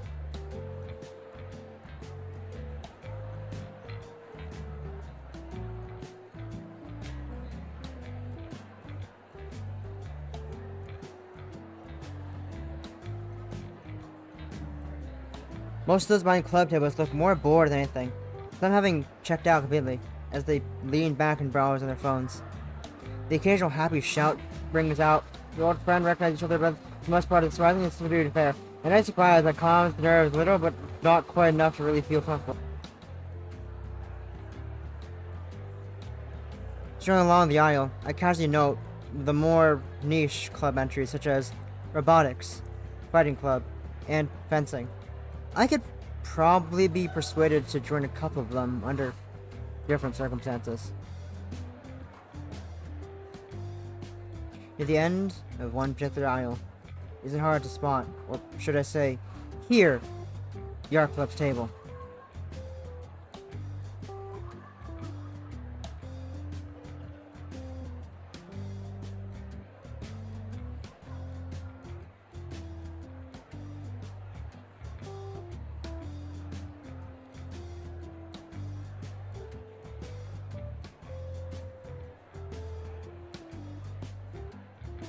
Looking for fun?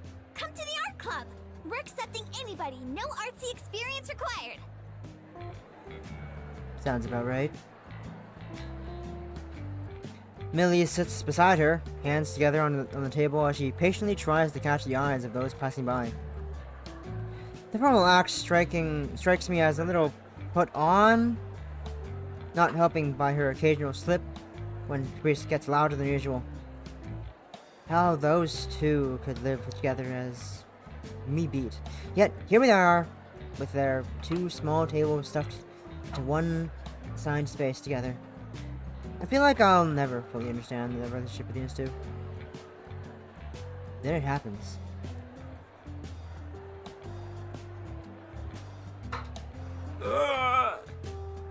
Caprice and Millie both set eyes on their prey at the same time. Far from a fight breaking out. An intensely awkward silence reigns between the three of us. As they carefully maintain their smiling facades, the occasional student passing by only exacerbating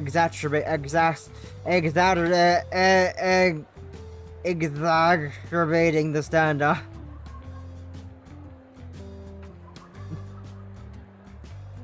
Exacerbating. That's the fucking word. That's how you say the word exacerbating. Sighing at this cruel fate assigned to me, I realize I'll have to take the initiative. Alright, so we all know what's happening here. Let me hear it. Give it to me straight. Give it to me gay. If I may, the writing club's a great working environment, and you could get a lot more done in a peaceful workplace than a party.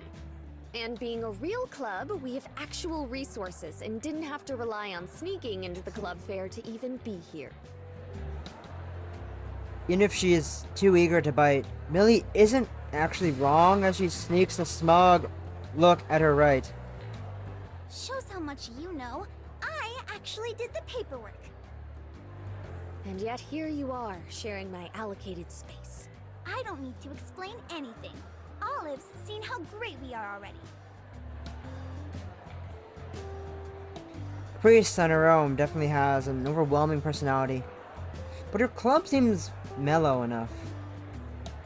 That, combined with the fact that the art class is likely to be easier overall, is tempting. The writing club, on the other hand, well, Millie herself seems really into the subject matter, at least, even if the rest of the club isn't much of a factor. You'd got to find a better tutor. So, have you made your decision? Let's hear it. Whichever club I pick, I'll have to drop both the other club. I'll have to drop both the other club and the other class. There's not much chance I could do both and pull out a pass.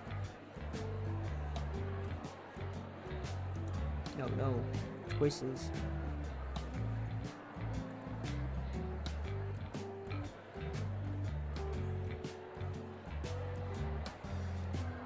I'm sorry, what did that say? Tip? I stood here for long enough. What did that say? Tip! Click to read in the page. No!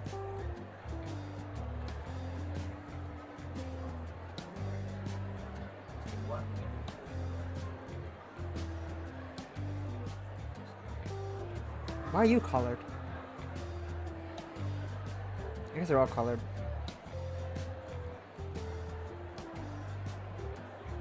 Decisions! No! I have to make actual choices in this video game. Who would have thought?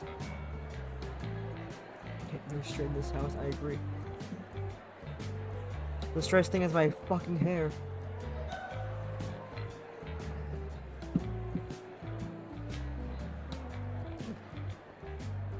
Art's pretty pog. Art's pretty pog. I'm a fan of art. We both know I like art. I do art. Art's pretty pog. Hi Zoe. Well, you're still here. Fine, what's up? Oh no! Which girl better? Both are cute, I agree. But I have to make a choice.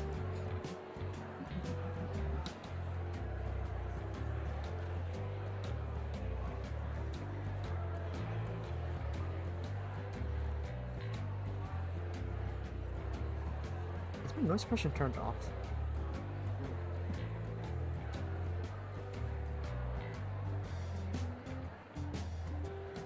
Disaster A or Disaster B? Or should I say Disaster C or Disaster M? Or Disaster A or Disaster C?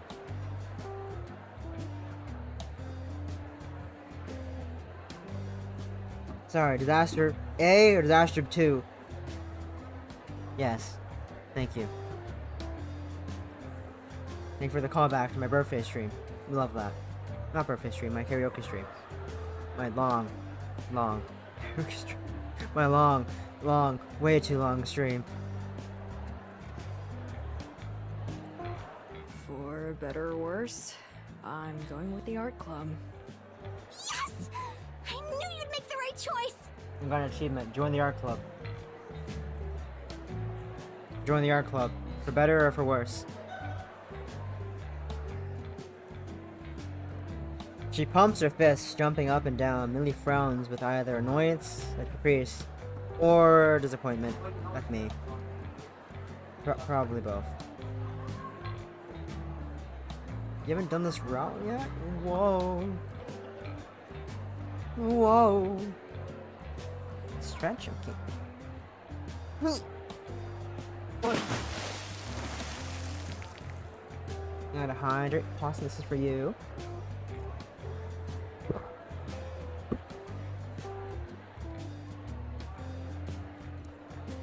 She quickly corrects into a pleasant smirk, though.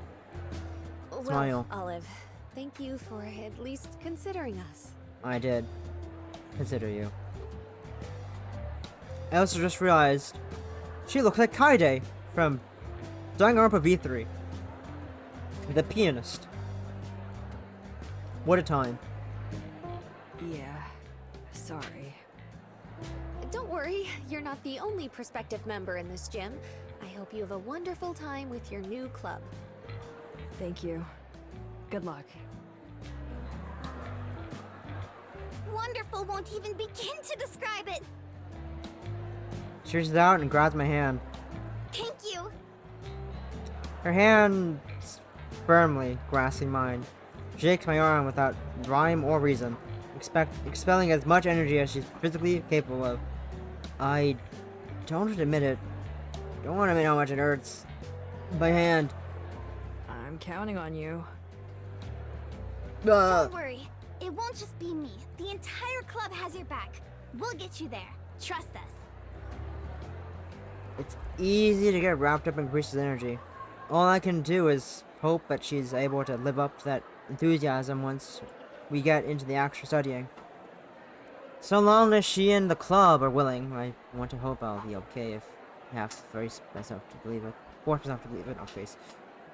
I don't know much. I don't know enough to know for sure. All I can do is place my blind faith on them. It'll be okay. It has to be.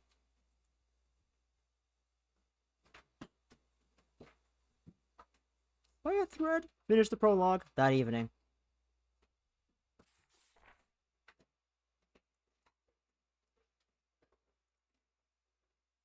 Wow. Wow. And so, to our newest member, Olive! Now the question is, do we end stream? The prologue's finished. Are there no chapter cards in this game? It's just saying. I like chapter cards. Those were nice.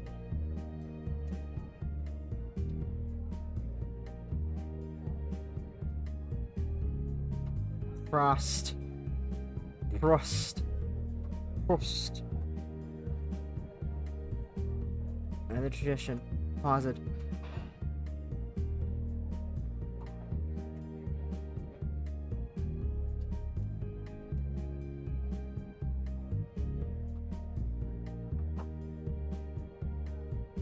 Snazzy.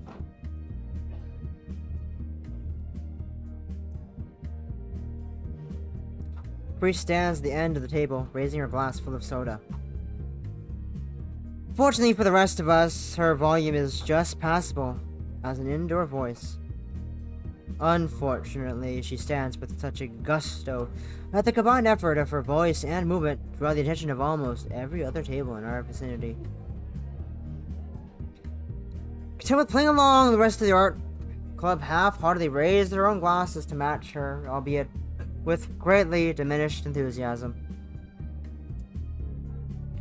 The urge to shrink away with my vest grows by the second, and I only barely manage to resist it. Still, though, I can't help but sink into my chair just a little. Caprice is quick to notice, eyes quickly meeting mine, her smile as wide as it's been all night. Come on, you too! I feel the eyes of every single person around land on me. I give her a non-committal hand wave, but she just raises her glass even higher. She sure doesn't want to drop it. You don't drop your glass. That's not very poggers. You want to be very good if you drop glass.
In an act of surrender, I hop up.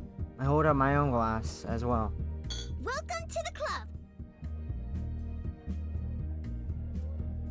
The rest of the club is less enthusiastic in their following welcomes. Allison and Wallace out a quiet murmur of agreement, obviously feeling the attention from around us as well. Eileen's response is a simple grumble.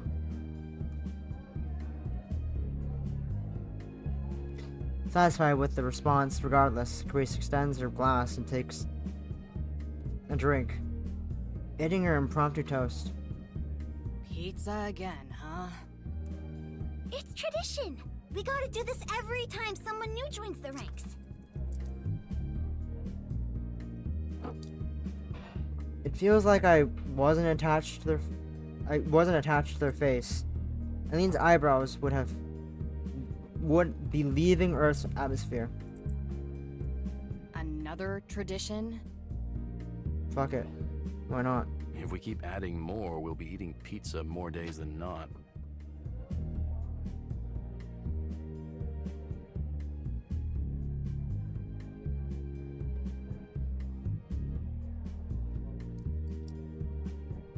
Is that a problem?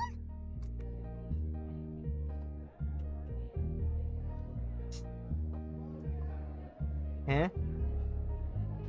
Hi. Welcome. Who are you? Hi, welcome. I am failing at existing.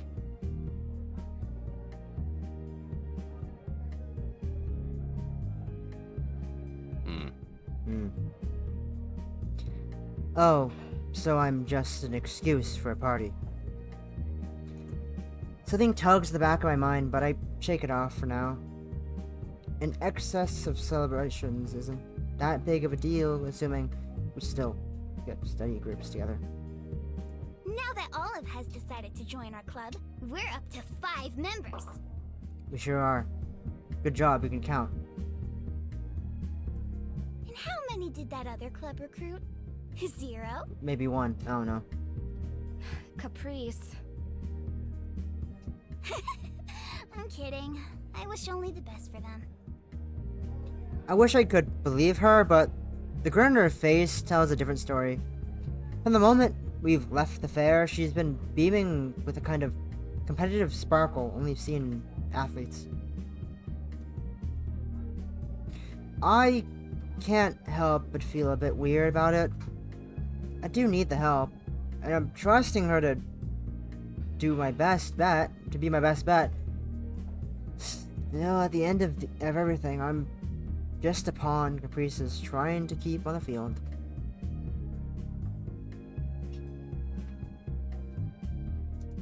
Well, it was basically the flip of a coin. So you say, but I'm sure you had your reasons. For example, it's clear we were the fun choice. Probably the most fun at the whole fair.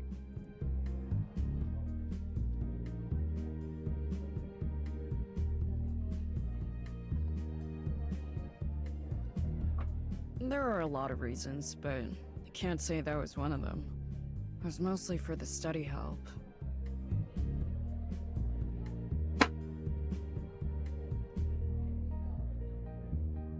I don't intend on becoming your personal tutor. No shit. I'm well aware of that. I didn't really plan on that. Then you made the wrong choice. Caprice has been running us ragged since classes started back up last January. Okay, the assuming we still get study groups caveat hasn't gone off. A great start. I then takes a small sip of her beer before continuing her thought. I chance a peek at Caprice, who's suddenly gone quiet. She's struggling with a particularly large piece of pizza, trying to catch all the cheese before it slides off. Eileen continues to seize the moment. The ratio of asinine field trips we've been taking to actual studying is heavily not in your favor.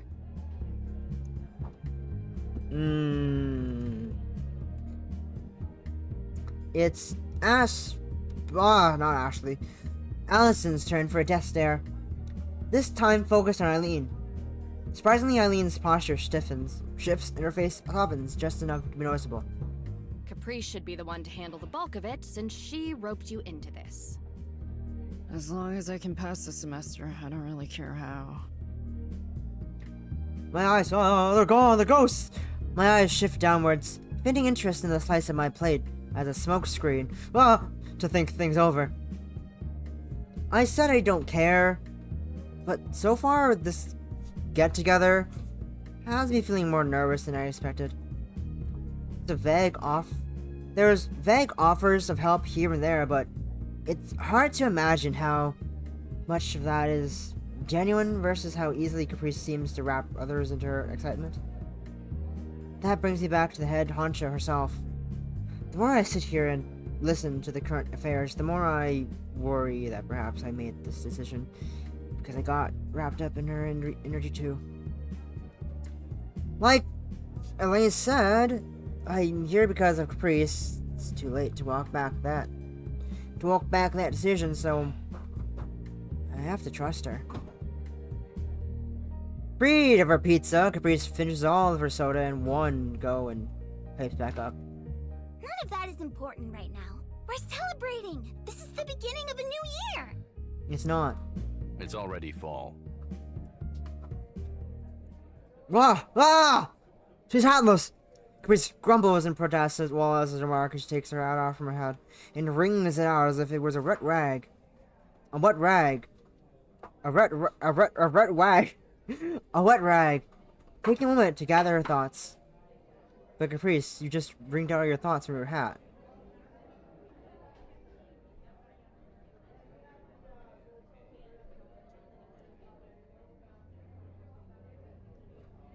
No! After the last imaginary drop is wrought out of the poor thing, she places it atop her head once more and her face lights up. So here's the agenda going forward. We'll draw, create, and make more than ever before. And since Olive is just entering the world of art, we'll have to cultivate in them a love for it. She looks at me and nods proudly, beaming. I feel the urge to remind her that I'm looking more for study help than my own artistic awakening. But I think better of it for now. Her eyes sweep across the rest of the table. In the past year or so, we've only expanded more and more. It started with one, me. And then soon there were 3 of us. Allie! Yes? Allison sits up straight. Sits up gay, startled. With this club, you found a new love. Allison looks red and nervous, eyes darting around the room. She briefly looks at Eileen for encouragement, who responds with a sharp shrug. A simple shrug. Of the arts, you mean? Yeah, I love the arts.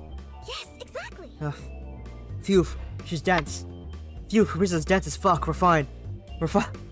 Oh no, she's dense as fuck, oh no! Beyond anything, the strongest power art has is to connect people. Where stuffy old words aren't enough, you can always count on the visual medium to bring everyone together.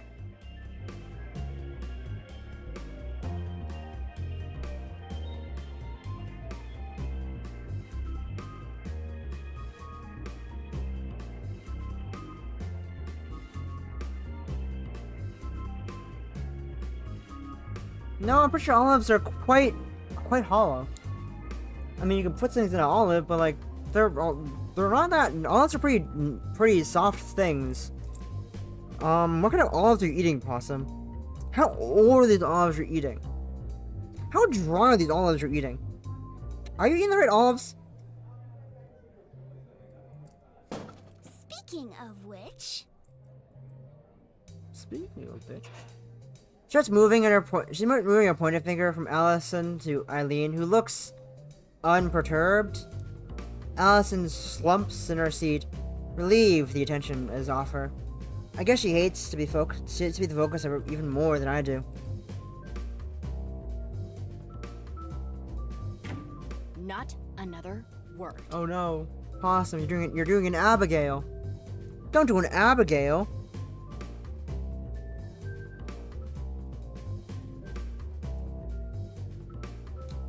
Priest's finger glides past Eileen and lands on Wallace in a motion so clean you wouldn't think it was a last-second course correction. These two really know how to navigate each other well, even if they're like oil and water. And not to mention Wallace. You see? This club makes artists. Eileen and I were artists long before you dragged us in here. I'm sorry, you stole it from Millie? Details.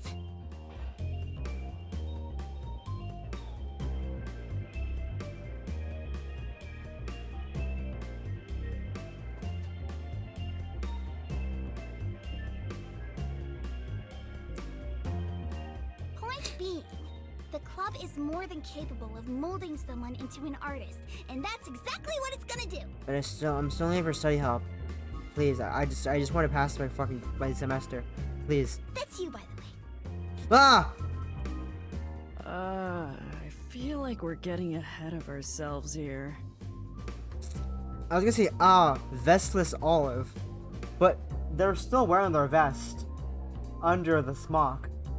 The paint-covered smock in the gay flannel. So the plan is simple. Create! Everything else will come naturally.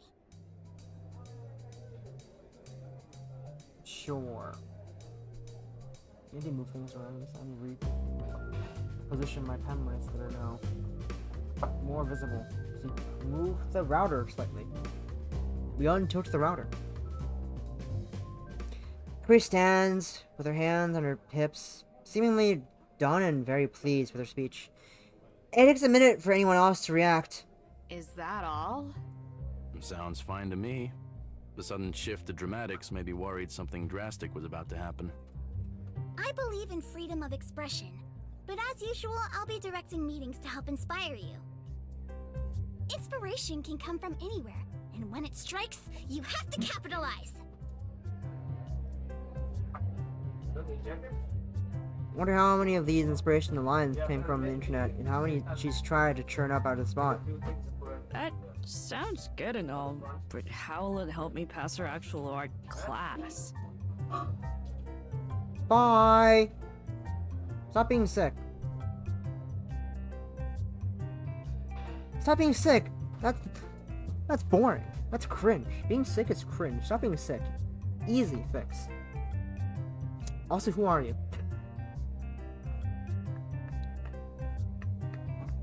I don't know shit. Oh, Olive. She gives me a... Sorry, wrong voice. She gives me such... She gives me such a sad, pitiful look. Like I've been asked how to boil water. Oh, cool! Hi, welcome! Stop being sick. Easy. Just stop. Just don't be sick. Bye! Thanks for stopping by. To understand art, truly understand it, you have to experience it. Be immersed in it. There's no better way to do that than to be surrounded by it all the time. But do you guys, like, actually study? Seemingly trying to help the conversation, Allison raises her hand meekly to join in. I took that class last semester. A big part of the finals is about exploring the fundamentals in your own way. I see. What, like actual art? So what's the textbook even for? It'll be fun. You'll see. What's gonna be your focus, Allie? I was like, to learn art theory? Color theory and stuff. Like, no. This textbook talks about the history of art. Why do we need to know the history of art? I don't understand the need for the history of art. I was thinking of trying to get into sculpting or something this semester. Ooh, sculpting, snazzy. Oh, I like the sound of that. Branching out is important. Chris emphasizes drawing so much coming into this. I hadn't really considered that this club bothers with other art forms. But then the fine arts club of our school which I didn't even have a chance to consider joining instead of this one, probably covers just about every form of art there is. I've been trying some new brushes. Nice. Like what? We'll also this phone up to show Eileen the screen. Allison curiously leans in to take a look too. I can't see it from my angle, but trying to get any closer to steal a look doesn't feel right with how new I am to the circle. Huh, not bad. But man, a tablet just doesn't feel the same as the real thing. Yeah. Oh, that's your man.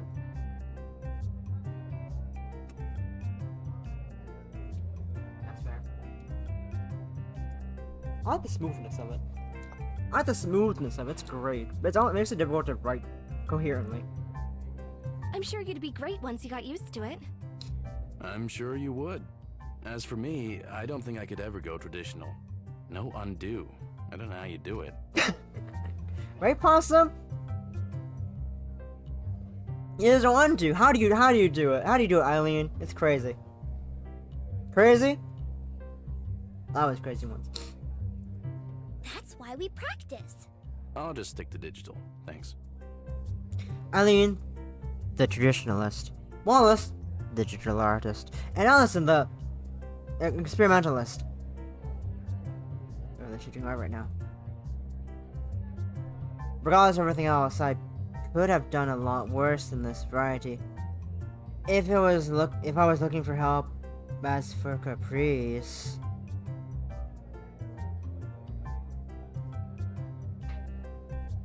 What does Caprice do? I've seen some quick sketches from hers in class, but I'd just assume there's more to her than that. I guess it wouldn't hurt to ask. Hey, what kind of art do you do? She gives me a mischievous smile. Anime? Oh, are you curious? Not for long.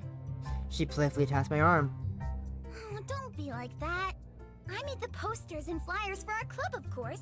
You saw some of my best work at the fair. Oh no, Possum. Possum. Graphic design is her passion!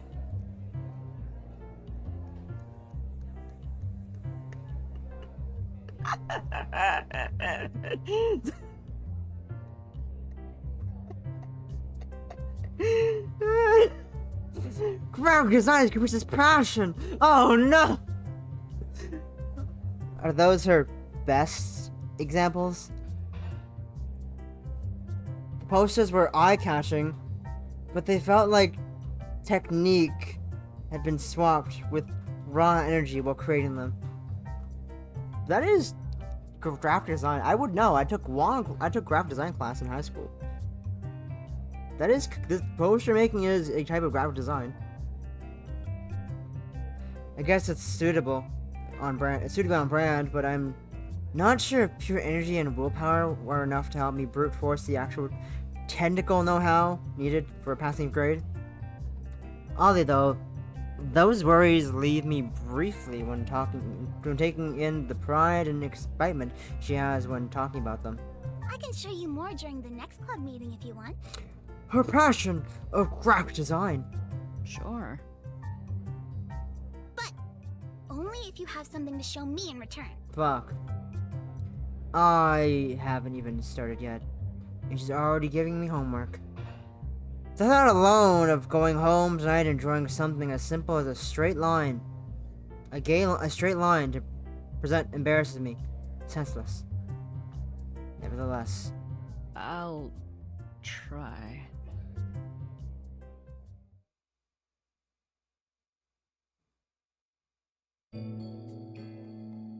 There we go. Act 1. Work in progress. Oh, don't leave me! Get back here! Get back here, title card! Get back here! Get back here, title card! I need you!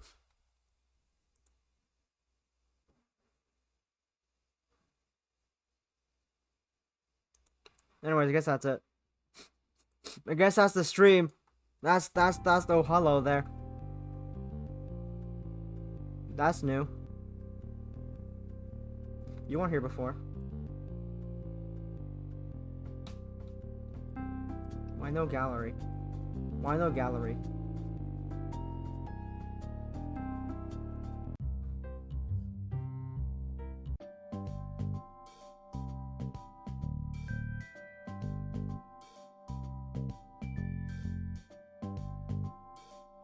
Boo.